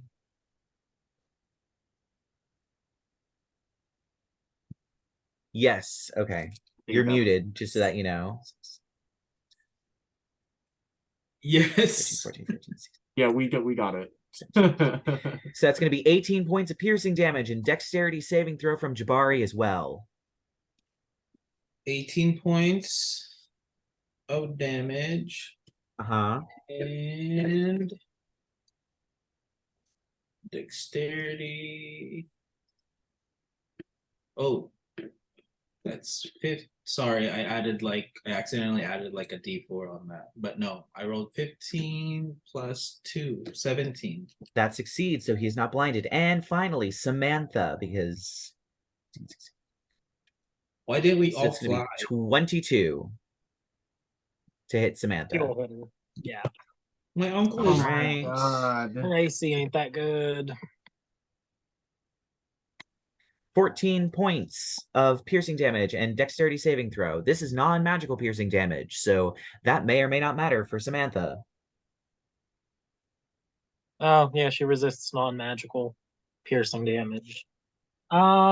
Dex saving throw, she rolled a 3 plus 3 is 6. So she is blinded as this spit hits her directly in the eyes.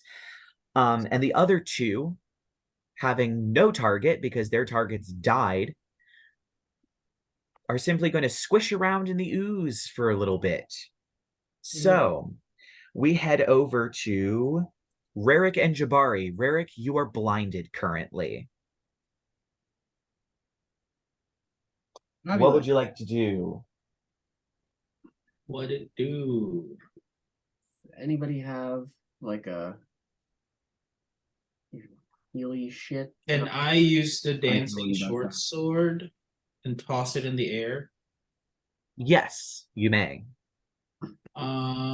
Speak the command word. I don't know what the fuck is the command word. Well, you would know what the command word is. It's an arcane word. You get it with your Okay. attunement. It's fine. Okay, when You don't. do so, I the don't have sword to give you begins word. to hover, flies up to 30 feet. Freaking abracadabra that. Attacks one bastard. creature of your choice within How 5 feet of crazy. it. And the sword uses your attack roll and ability score modifier. So it would Oops. be your strength. What's my strength? What is your strength? +1. Amazing. And you're not proficient, I don't believe. So it's whatever you roll +1. What's the roll? D20 +1. A d20 +1. Can I have this attack the thing that just spit on my face? Yes, you can. Ooh, that is a 15. That hits. And the damage. Oh wait, it does hit because it's a 2. +2 to hit. Piercing. Hello. There you go. It's a 7 + 2. Oh wait, no, 5 + 2, 7. All right. And I wanted to. Well, I can't. And is casting on myself like? Is that like? You don't. Doesn't matter if I'm blind. No, it doesn't matter if you're blind if you can, Can because you know where your own body is, and you can just. Yeah. Can I? What are these things? They're gibbering mouthers, Gibbering which does mean that I mouths. should have made you have a wisdom saving throw at the beginning of your turn, but But we're gonna die. Would protection from good and evil and good? Like, it would give the creatures disadvantage on attacking you. yeah, let's do that. Cast that shit. Cool. All right. So then it's Jabari's turn. Jabari is not blinded. And Jabari, if there's so much on this shit. Okay.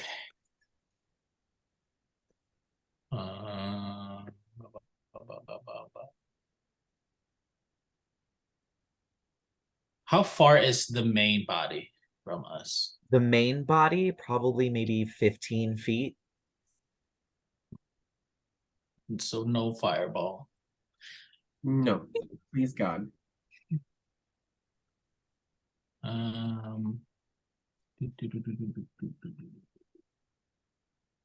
mean, there's other fire options. Yeah. Just the firebolt. Oh, no, you have burning hands and I mean, your burning breath hands would weapon. be fine. Oh yeah. You have burning hands and your breath weapon. You have plenty of options. Yeah. Can I do burning hands on that creature that's in front of Jabari? Yeah, you can do it on the gibber. Are you meaning on the gibbering mouther or on the main gigantic one? Don't I have to be in front, like right in front of the thing? It's a 15-foot cone for burning hands. Oh, I didn't know. Okay, let's use it on the main thing. All right. That'll be a dexterity saving throw. Oh. It got an unnatural 20. So it's going to take half damage. And I forget how much Burning Hands does. And I do have it as the 3rd level version. Oh, 1 sec. It's fine. I'll look it up.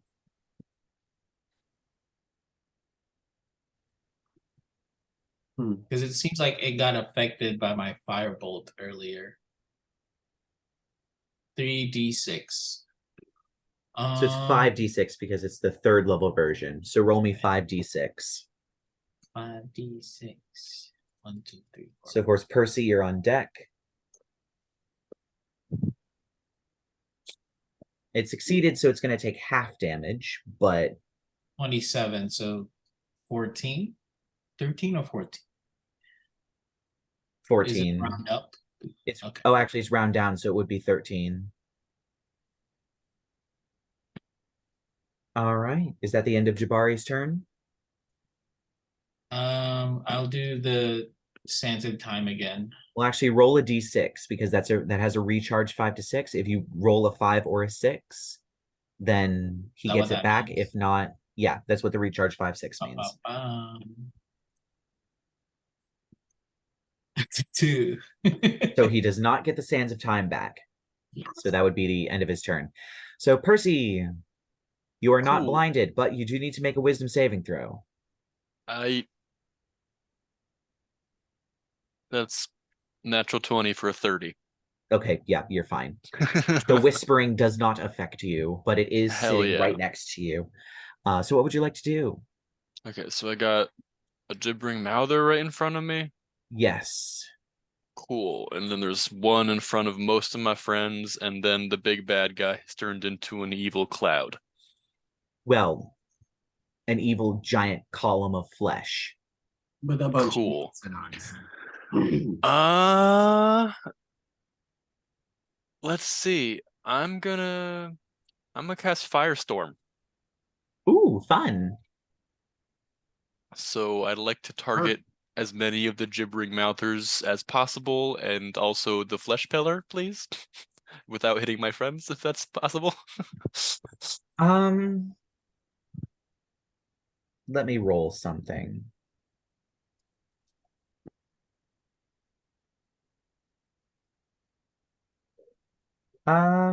Yeah, I'm gonna say that you can get 5 out of the 7 gibbering mouthers.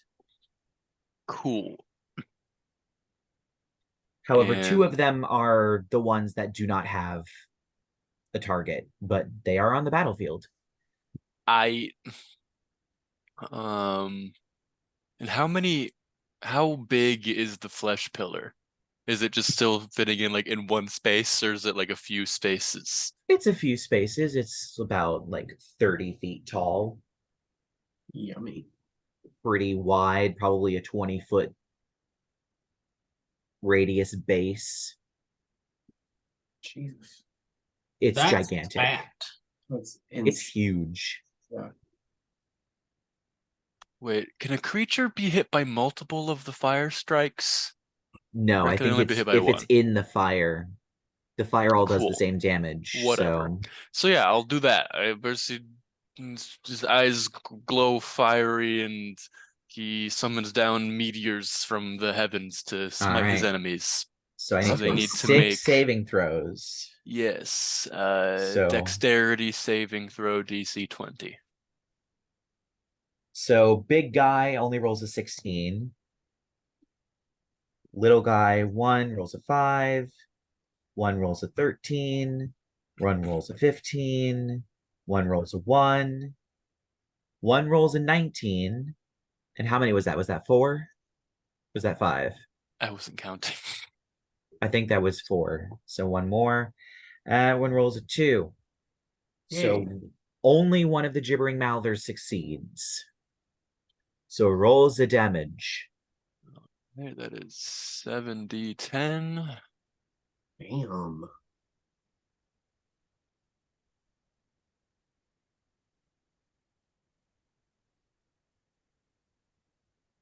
That is a 46. Nice. All right. 46 fire damage. Yeah, fucking go. So sadly, all of the gibbering mouthers are still alive. They have more than 46 health. They do have more than Jesus 46 Christ. health. Even the one that got damaged has more than 46 health. So they're all still All alive. Well, I still have my spiritual weapon, and I have my angel. Yes. So I guess I'll have my angel shoot the gibbering mouther in front of me. All right. So do one attack there. That's a really good insult to people. I'm gonna start calling you gibbering mouth. That's 24 to hit. Yep, that hits. These things are not hard to hit. All right, and then that is gonna be 12 radiant damage. Is he still alive? Yep, that kills it. Cool. And then he's gonna use his second attack on the well, is anybody else really struggling with their gibbering mouther? Yeah, I'm all right. I'm All right. blind. Okay. I guess I'll try to get Rerek off of him. I guess I'll, All right, shoot it. Thank shoot you. that guy. All right, that is a 17 to hit. Yeah, that hits. All right, and that is 10 damage, 10 radiant damage. That does not kill it. Fuck. It is barely hanging on, but it is still alive. All right, and then I have my spiritual weapon. Can he slash at the big bad guy again? Yep. Hell yeah.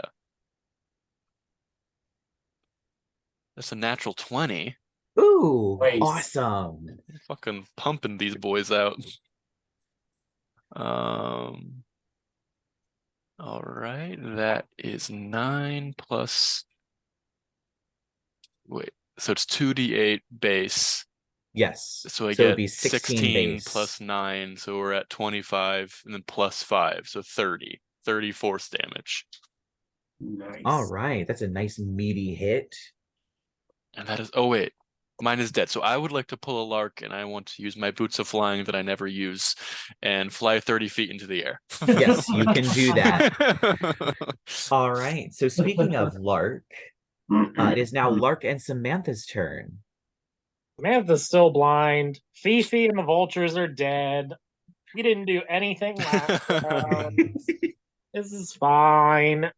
Lark's gonna cast animate objects on his jar of teeth, Awesome. and he's gonna send 10 teeth at it. Okay, fair enough. So 10 teeth, right? How many? Yes.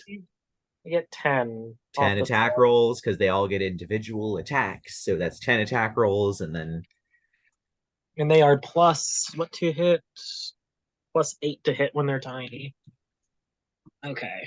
So 1, 2, 3, 4. Wait, 1, 2, 3, 4, 5, 6, 7, 8. Here's 8 of them.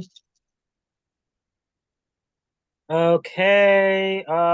So I assume a 9 won't hit.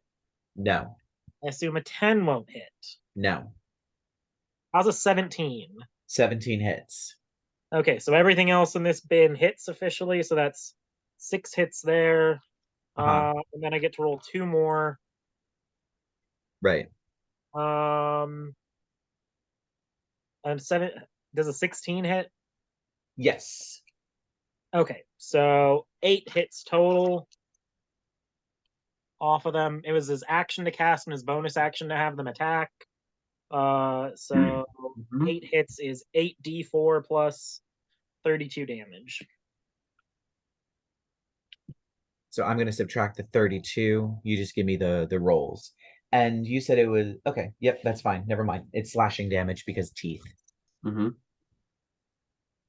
So that's 7, 8, 10, 15, 17.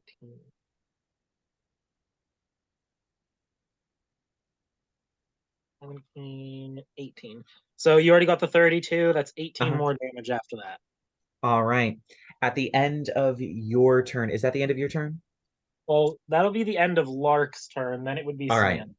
All right. So at the end of your turn, Lark, I'm going to need everybody within 30 feet to make a wisdom saving throw as it starts howling and screaming again. Am I within 30 feet? Yeah, am I Yes, within you 30 are. feet? Okay. How high did you fly up? Time. He flew up 30. So no, I think because it's a 30-foot radius, With you the wouldn't be in it. Hell yeah. Yeah. Hey, Lark, this is And great. neither would Lark. Neither would Lark. Lark would not be in it, but Samantha would be. Let me just tell you, Arthur's unconscious. Okay. No. What's the thing? What are we rolling? Rerek got 19. Sorry. Rerek Samantha does not succeed. What are we Samantha- rolling? I'm sorry. Are you kidding? Wisdom. Thank you. 29 for Samantha. Samantha succeeds. Wait. Arthur got a 17. 17 fails. Yeah. And Jabari, what did Jabari get? I'm still flabbergasted. This thing's saves are high. This thing is not easy. 11 plus You 4. got me with the saving throw attacks. 15. Can we both use our portents to save our asses? Yes. Jesus. Okay, so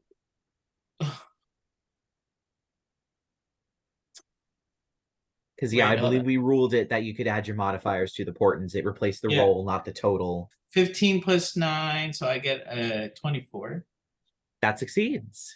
Oh, that's for Rerek, by the way. All right, and Jabari? And for Jabari, I'll use my 18 plus 4, so that's 22. 22 fails. Okay. Yeah. So that's going to be, oh. I'm out of fucking portents, bro. And everybody who failed takes razor spike thingies up. Going to be 27 points of psychic damage to everybody that failed. Arthur. Well, Jabari's dead. Unconscious. Hope, I never gave you Jazz's roll. Oh, wait, she's unconscious, actually. Yes. Shit, I never rolled her death save. Roll it now. Okay. Actually, Jabari has 23 lives, HP left. So that He kills is him. still up. So what is the death save again? 10 or half the damage.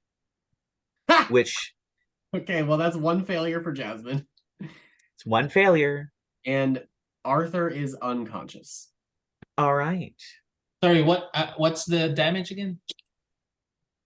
I believe it was 29? 29. Yeah, it was 29 points of damage. Yeah, so Jabari's dead. Unconscious, making saving throws. Sure. He's still hanging in there. Oh, mi Dio! All right. And so that was Lark's turn. So now it's Samantha's go. She's blind, so she can't target anything with spells, I think.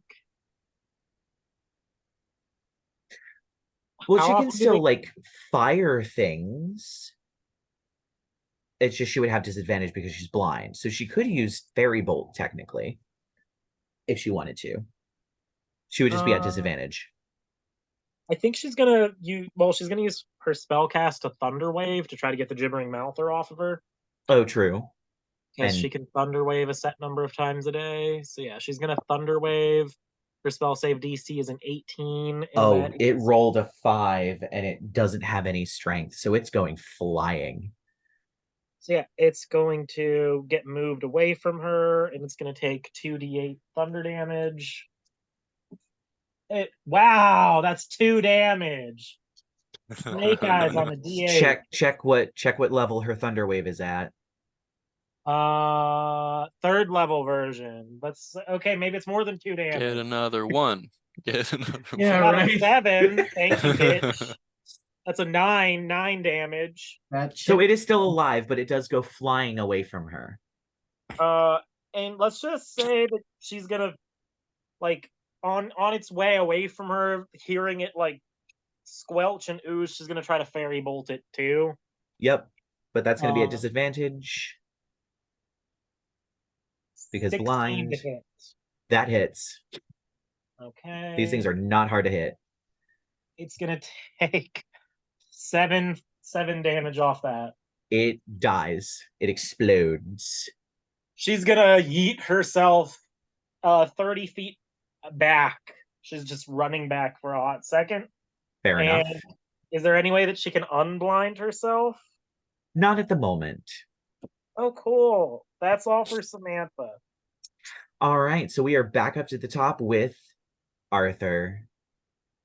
Yay! Okay, so let me roll that thing. What did he take? He took 29. Yep, so it's either 10 or half the damage, whatever is higher. So you'd be doing a 14. Fuck. Your death save is you have to roll a 14 or higher in order to succeed. Because you took 29 points of damage. Oh, and Jazz took 35 when she went down. What? That's horrible. So she would have to succeed with a 17. Okay, well then Arthur failed. All right. And so we move on to... Oh, wait, I gotta roll for Jasmine too. Oh. Jasmine's also down. So Jasmine needs a 17 And to she succeed. failed. So that's 2 for Jasmine. All right. I'm going to roll for this thing. It does not get that thing back. Percy is 30 feet in the air. Actually, it might be able to reach you. Oh, don't do that. Yeah, it's going to do that. It's going to make 3 lashing maw attacks at you as it throws 3 tentacles towards you that open into maw after maw after maw as it clashes against you.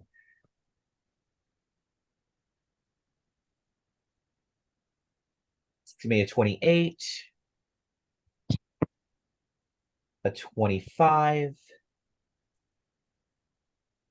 and a natural 20 with a 34. I'm I gonna say that's will. not a natural 20. Oh. Okay. Where's the rest of the army that we have? They're not here. Not here. All right. So, how much is that? Oof. So I hit you with every single one of them. So that's going to be... Ooh.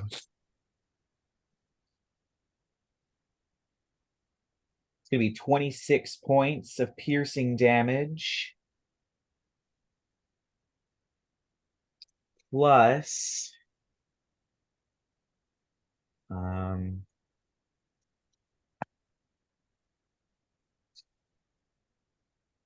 12 points of acid damage. That's the first one.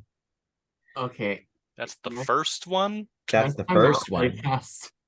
I don't think that's how death saves are supposed to work. I don't. Is it not?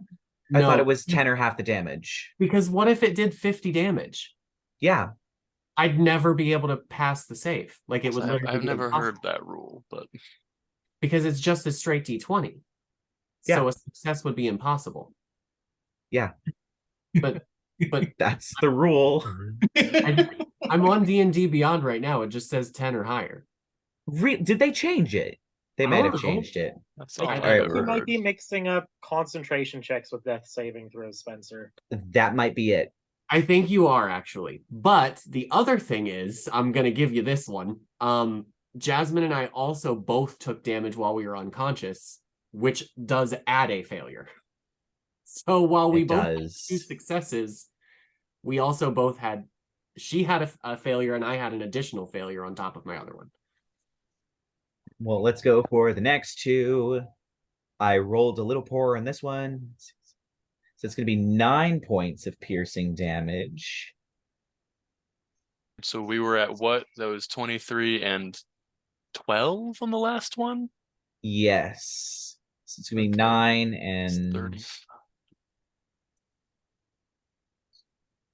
9 points of acid damage.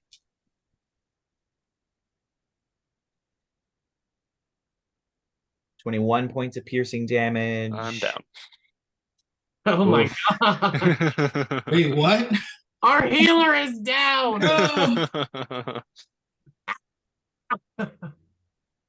Oof. All right. So that is the end of its turn. And we move on to Rerek and Jabari. What the fuck can I do? What the fuck Heal do somebody. I do? Also, both Samantha and Rerek, you are unblinded. Oh, thank goodness. I'm a fucking set you on fire. Administer a bitch. potion. Huh? Administer a potion. Heal Percy. What do? Do I throw a potion at him? Jam it in his Just throat. keep I don't care. You can use an action to get to pour a potion down someone's throat. Yeah, you can give Oh, him my uncle's right beside me. I think I'm gonna pour. yeah, whatever. Get somebody up. I don't like. Okay, can I have any pour? You know what? I'll pour potion down Percy's throat because he's the healer. All right, so you're going to use your full 30 feet to move on over. I think you still have a gibbering mouther next to you that's going to take an attack of opportunity, but it's not going to prevent you from getting away. It rolled a natural 1, so you get away scot-free. Oh, thank God. So you make it over to Percy, you jam a potion down his throat. How much? How does this thing work? What potion are you using? Greater healing. So you regain 4d4 plus 4. Yeah, so 4d4 and then add 4. So you're definitely getting 4. 1, 2, 3, 4. Boop. Do I roll or is he roll? He rolls. That's 16. That's 16. Cool. And I have 1 potion left. Yay! Oh my god. And those are my actions. Wait, my dancing short sword is still up there flying. Yeah. Yes, Easy it bonus is. action with that or something. Can I attack the main thing with this thing? Yes, you can. Slash that bitch. To hit. Ooh, nat 20. Ooh. So it's 22. My damage would be 8 piercing damage. I mean, that's still damage. Wait. Did you crit it? And that 20 is a crit. Did you max? Yeah, it is. Crit 8, it says. What? What does that? Wait, I rolled a 20 earlier too with this fucking sword. I think it was an unnatural 20 that you rolled with it. Yeah, this was a natural 20. So you roll it and then add the maximum die in too. So what's the die on the sword? The damage? Yeah, the damage die. Yeah, is it a D6, a D8? Oh, it was a D6. That's another 6 then. Okay. Okay, so it's a 14. Yep. All right. Is that the end of your turn? Yep. All right. So next up is Jabari. He's dead. He's on the ground. you'll have to make a death saving throw then. Rerek, your which will be 10. It's 2d6, so that's another 6. Oh. So what? Yeah, I'm looking at his roll on the D&D Beyond. I can see the dice. What did I roll? You're good. You're good. You're fine. I didn't want you to jip yourself out of extra damage. Yeah. What did I roll? It's fine. It was 2d6 on the sword, which means it should have been 12 points plus a roll of 2d6. So it's Jabari's turn now. Yeah. Oh, what am I rolling? I'm clicking shit now. It's a D20 for him, right? For a saving throw? Yes. And it's a 10 or higher. A 10. Nice. All right, so he succeeds. Thank Christ. All right, so Percy, it is your turn. Cool. He's awake. Jammed the potion. You jolt awake with 14 hit points. So are Jazz and Arthur like next to each other? What's the situation of downed people right now? Yeah, we would have both been next to each other because I was leaving her. Yeah, and we're both down. Jazz failed twice, I failed once. All right. Percy's going to run over to Arthur and Jazz and activate his bonus action Devotee's Sensor to heal both of them for 4 health. So you both are back up. Yes. Okay. 4 health. And then I am going to use the heal spell on Jabari. So he just Ooh. regained 70 hit points. 7? 70. 70. 70 Yes. hit points? Yes. Yes. 70 HP. It's a lot. Holy shit. That's cool. Thank you. He's a good cleric. We help each other. Yeah, and then I'll just I'll try to stick around next to Jazz and Arthur so I can keep healing them.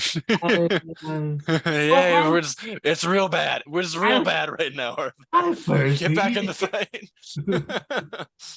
All right. So now, assuming that's the end of Jabari's turn, it is Lark and the end of Percy's turn. Sorry, it is Lark and Samantha's turn. Yay! Samantha's got vision now. Yes, she has vision. So how many gibbering mouthers are still up, and where are they? I believe there are 5. They are where they kind of were. So there's one where I believe Jabari's one is dead. There was one where Rerek was. There was one where I believe there's still one next to Arthur. There's 2 that are just out in the middle of nowhere. Right. There was one that Samantha blew away from her before she yeeted herself in the opposite direction. So I believe there's 4 still alive. Okay. All right. Well. Okay. Lark's just gonna. How fucked up is everybody looking? Pretty fucked up. Percy has 20 health. Percy has 20 health. Arthur has like nothing. Like if he gets hit, he's dead again, unconscious again. Okay. I still have about 49. Rerek. Are any of the gibbering mouthers near Arthur? I think we said 1. There's Arthur one. / Percy. Yeah, there's one near well, Percy's one is dead, so it's one near Arthur.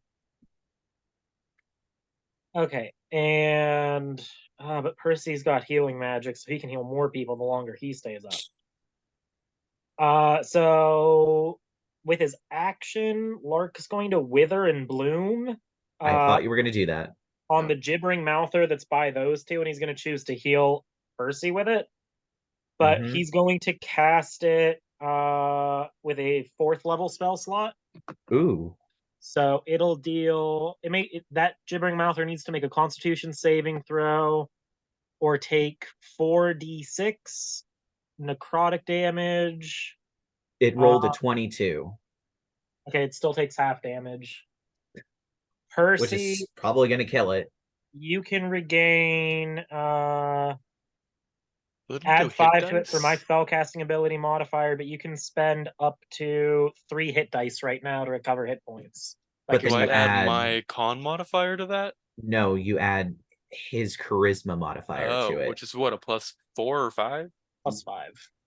So do I add it to each dice roll like how I would normally in a short rest? +5. Yes. Damn, all right. Wither and Bloom is actually a really good spell. I put it on my sorcerer and wrecked with. Well, I didn't wreck with it, but I kept people up. Yeah. So I rolled 14 on the damage on that Wither and Bloom. Oh yeah, that thing dies. 7. It explodes. Yummy. Ugh. As I drain it out, and then Percy can heal himself up a bunch. Yeah, you just got me 30 more hit points. Yeah, that spell is real good.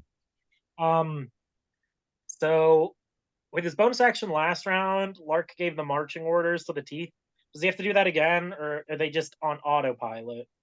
I think you have to order them to. I think you do have to order them. Okay. Or bonus action. Yeah. He's gonna teeth attack. Tooth attack. Toot. Go tooths. The lowest roll I got were 2 14s won't hit, right? Nope, 14 won't hit. 18s hit? 18s will hit. 1, 2, 3, 4, 5. That's 6 of them so far. We need to do 2 more rolls. So 2 misses, 6 hits. So 8 hits. So 8d4 plus 32. I'll take the 32 off. Take the 32 off. And it's a ton of little hits. They got to add up to something sooner or later. Yeah. Oh fuck. Okay. 8d4. 7, 10, 14, 17, 21. 23 more damage on that. Woo, that's a nice chunky hit. And then, okay, so that's it for Lark. Samantha is going to this thing's like gigantic in front of, and Yes. it's closest to everybody, but she moved another 30 back. Yes. Are any of the gibbering mouthers like close to it too? I think the other two are. The two that didn't have a target, that were just wandering around aimlessly. Okay. I want her to wrap it in a wall of thorns. It's the big guy? The giant one, and hopefully hit the two small ones. She's going to use her once a day wall of thorns on him. All right. What save do they have to make? Because I think she can just, in the space, because it's what, a 60-foot radius? Or 30-foot radius? It can be up circle? to 20 foot. It's a 60-foot. It can be 60 feet wide, 10 feet high, 5 feet thick. Or I'm trying to encircle it in a 20-foot diameter that's 20 feet high and 5 feet thick. Like, okay. I kind of want to encircle the big one and see if I can hit the other two with it at the same time. Will that work or no? Or is that not enough space? I'm going to say you would only be able to get the big guy wrapped up in this thing because it's just so large and there's not enough space. Well, if I can't get the big guy and both the little ones, can I do like a half moon up and see if I can get the little ones too? Sure, you can do like an arc. So yeah, we're just gonna throw a fucking wall of thorns up. I need when it enters, I need everything to make a dexterity saving throw. And her spell saves an 18. One gibbering mouther failed. The other gibbering mouther failed. 14 plus. It's going to use one of its legendary resistances to succeed. So the gibbering mouthers failed, but the so it'll chain take succeeded. Half damage. The gibbering mouthers will take full damage. 16, 20, 26. 1, 2, 3, 4, 5, 6. I need to roll one more. 27. So each the gibbering mouthers die. Takes 27, and it takes 13 magical piercing damage when the wall of thorns throws itself up. And fairy bolt. Fairy bolt. 13 doesn't hit it. Nope. Sails on through, bouncing off of its fleshy hide. That's it for the dynamic duo. All right, so we are back up to the top with you, Arthur. You are now back up. I'm here. Okay. My shit, like, was like, oh, we can't detect your whatever. Okay, so I am on the, well, shit.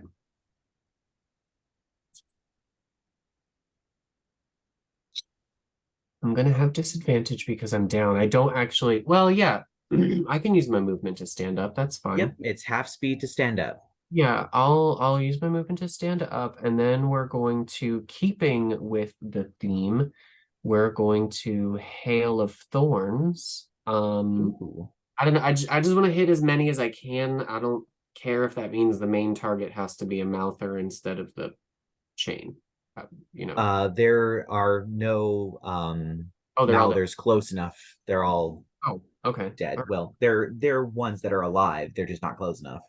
They're not close enough to each other. All right.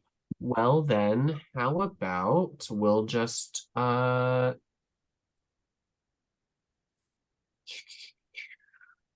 healing spirit again in my space. And then I will just sharpshooter attack the chain. Good. Crap-a-diddle. Hey, that is a 19. That hits. Oh, thank Christ. No sneak attack, but the additional 10 and the additional 4, so that's 1, 2, 3. And then what am I thinking of? 1, 2, 3. Let's see. No, that's the other thing, and I don't have that. Okay. 17, 12, 29, 14, 33 points of piercing and or fire. All right. Let me restore hit points real quick because of healing spirit. 4, and Jasmine will heal 4.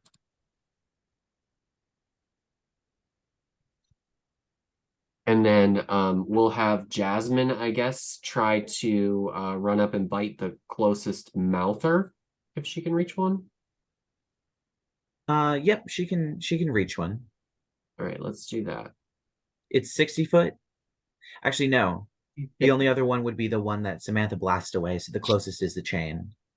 Oh, okay. Well then, yeah, I guess let's just go for that. Which is a wait, what the hell? Let me just look my log. Oh, okay, yeah, I did roll it. It was a 16. 16 hits. Oh, cool. Oh no, wait, no, that was a bite, not a claw. Hang on. Why are you not showing me my damn rolls? 15 point. Oh, hang on. Yeah, 19 total because of the 4 for it. As Jasmine leaps forward, a mouth opens up and she sails right into it and it closes. I'm sorry, what? But then you see a splatter of blood out the other side as you see Jasmine with a hunk of this thing's innards in her mouth sails out the other side and pulls. There's a thin sinewy cord that's still attached to the piece, and as she pulls, it's almost like a zipper that just rips this thing apart and it falls apart. You hear the loud crash of the chain snapping before you watch as Tharizdun vanishes completely. She did it. My baby did it. And you are officially out of combat. My baby did it. Holy shit. The cat did it. The other gibbering mouther that may or may not have been scooting around explodes. Oh, you did so good. I'm gonna cry. Oh my god. Jabari, still reeling. It may be a bit complicated, but and he pulls out a stone tablet. I have a plane shift spell. Get us It can only go to here. the Academy of the Eight, but Anywhere. Wait, but what about Bella? Where is she? She's got a magic cloak. She'll figure it out. She can go home by herself. You all do notice that Samantha is conspicuously missing. Oh, I was gonna say, when that thing went down, I wanted to kill her. Seems she's gone. Well, fuck her. Oh, it's okay. I'm not worried about that right now. We're all alive, and I really need a bath. So Jabari smashes the stone tablet and takes you to the teleportation circle of the Academy of the Eight. He then immediately gets a mage to cast teleportation circle to the teleportation circle at the Staff of Midnight.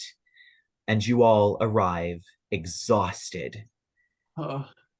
Looking out the window as you are guided down and out, you see armies marching back.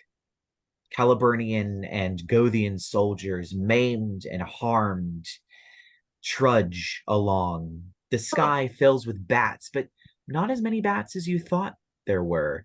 And you get a distinct sense there, Arthur, that there was a significant drop in the undead population. Well, look at that. Some of them survived.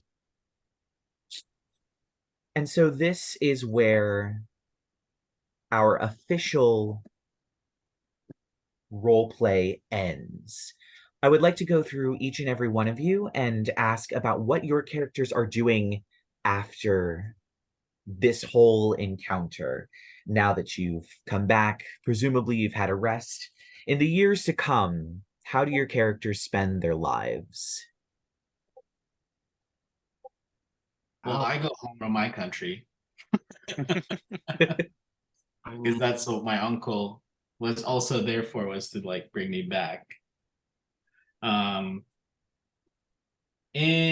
you know, just no longer 15. Right, yes, because he's been 15 this entire time, for those of you that forgot. yeah.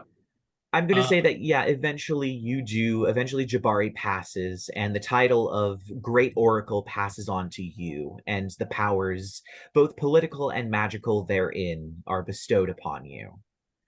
Yes. And also I have children. Already? Jeez. At Years some to point in come. life. Jabari is dead. How far? What's the scope of time we're looking at here? Well, you know, just your lives. Just your lives after this whole thing ends. Arthur probably goes back to, being a mercenary, but he's probably a little bit different about the way he chooses contracts now, and I guess he got his revenge for his family and his parents' village. And he can't go back there, so I guess maybe he would occasionally hunker down in the Feywild with his brother, whose name he definitely remembers, Lucky. Being like the only place he could come close to calling like his, I guess. Yeah, occasionally going back to the old Moon King's domain, seeing what Lucky has done with the place. Spending time with Chamomile, of course. Yeah. Who's of course made great friends with Jasmine, obviously. Of course, obviously. And inevitably going to find your boyfriend or something, whatever it is. I mean, maybe, sure. At some point. At some point. I think Lark's probably just living the good life, He survived the theoretical end of the world. Presumably, the Fae didn't lose too many. Did Lord Botticelli survive? Surprisingly, he did survive. However, his pair army did not, which was to be expected. Sad, very sad. And presumably, both queens also made it through. Yes. So yeah, he's back in the Feywild with his siblings. And they eventually do settle on a name called the Woods of Wailing and the Woods of Wailing Wishes. The Woods of Wailing Wishes. Yeah. Or no, the Woods of Wailing and Woods Only of make wishes about whales. I don't know. It's Whales exist. Whales exist bountiful in this catch. Well, it has two different names. It's one or the other, depending on who you talk to. But yeah, so the four of them are just vibing. They kind of eventually do start like doing monkey's paw wish granting for people, where it always turns out a little worse than they thought it would be. And they do that to accumulate power. And they use the connection to the Shadowfell to start doing what that carnival did. But instead of tricking people or dead souls and turning them into imps. They were turning them into like little sprites and quicklings. And yeah, they just, do what they do. They got a home. And there's like obviously all the intrigues of being an Archfey to deal with now. Of course. And Lark's also low-key may or may not be leading an inquisition to root out anyone tied to the Nine Hells, because Samantha's planted seeds of Nine Hells in the Feywild. Wow, yeah. Mm. Very true. It's just a little torture between friends. And he will sporadically, without anyone else realizing that he's there, visit the rest of the party to steal things every so often throughout the years. Oh, lovely. That was you. Just little things like, oh, here's a tooth, here's some hair. Yeah, that's really fucking creepy, but thanks. Mm-hmm. How endearing.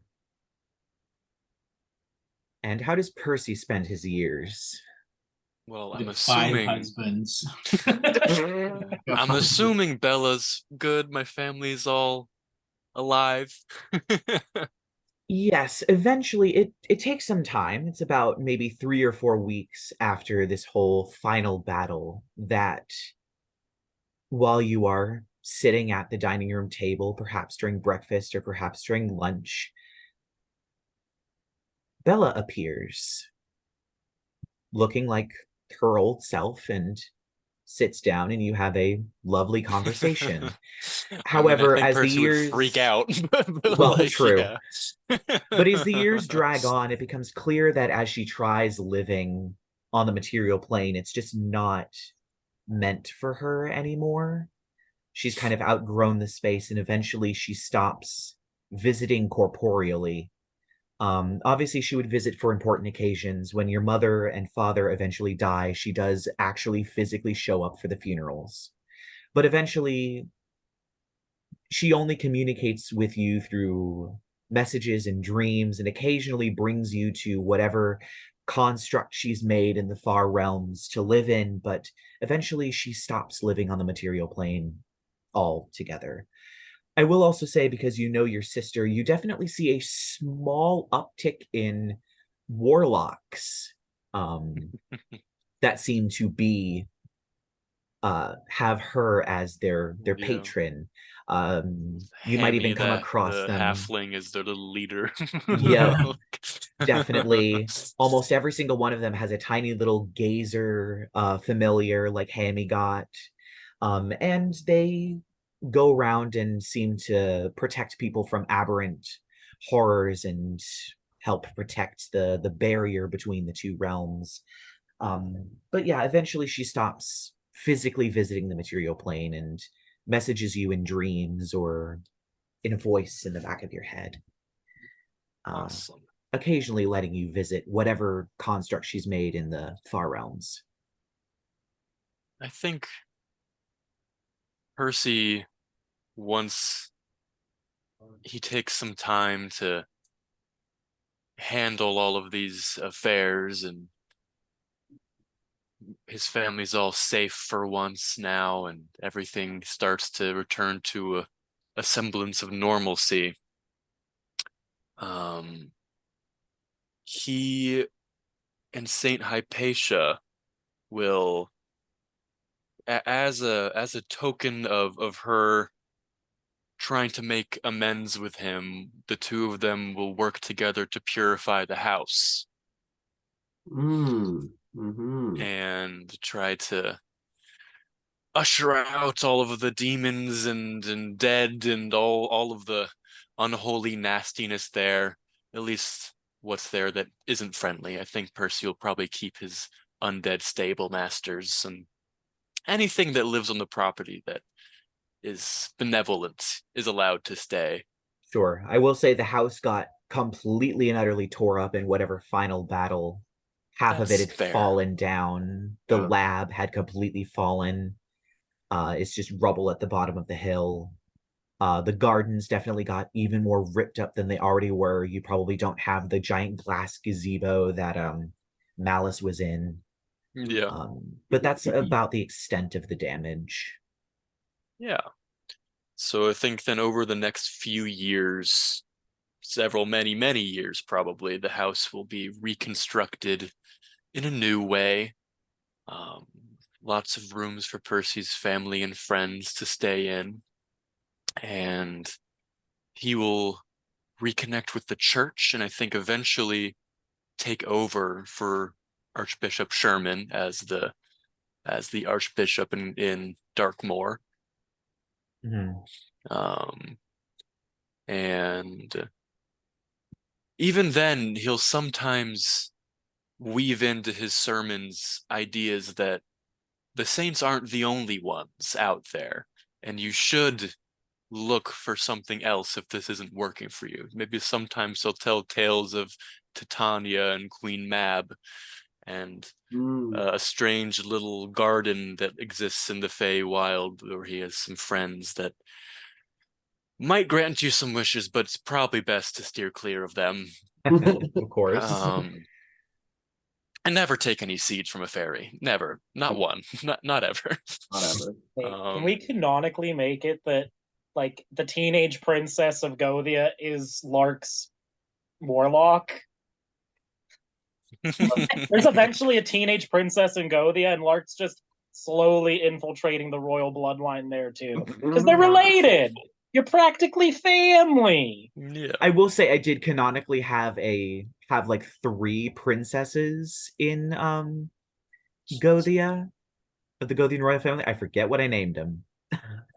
One of them hears Percy's sermon, and she's like, the saints kind of suck. Let's go with the fairies instead. Yeah.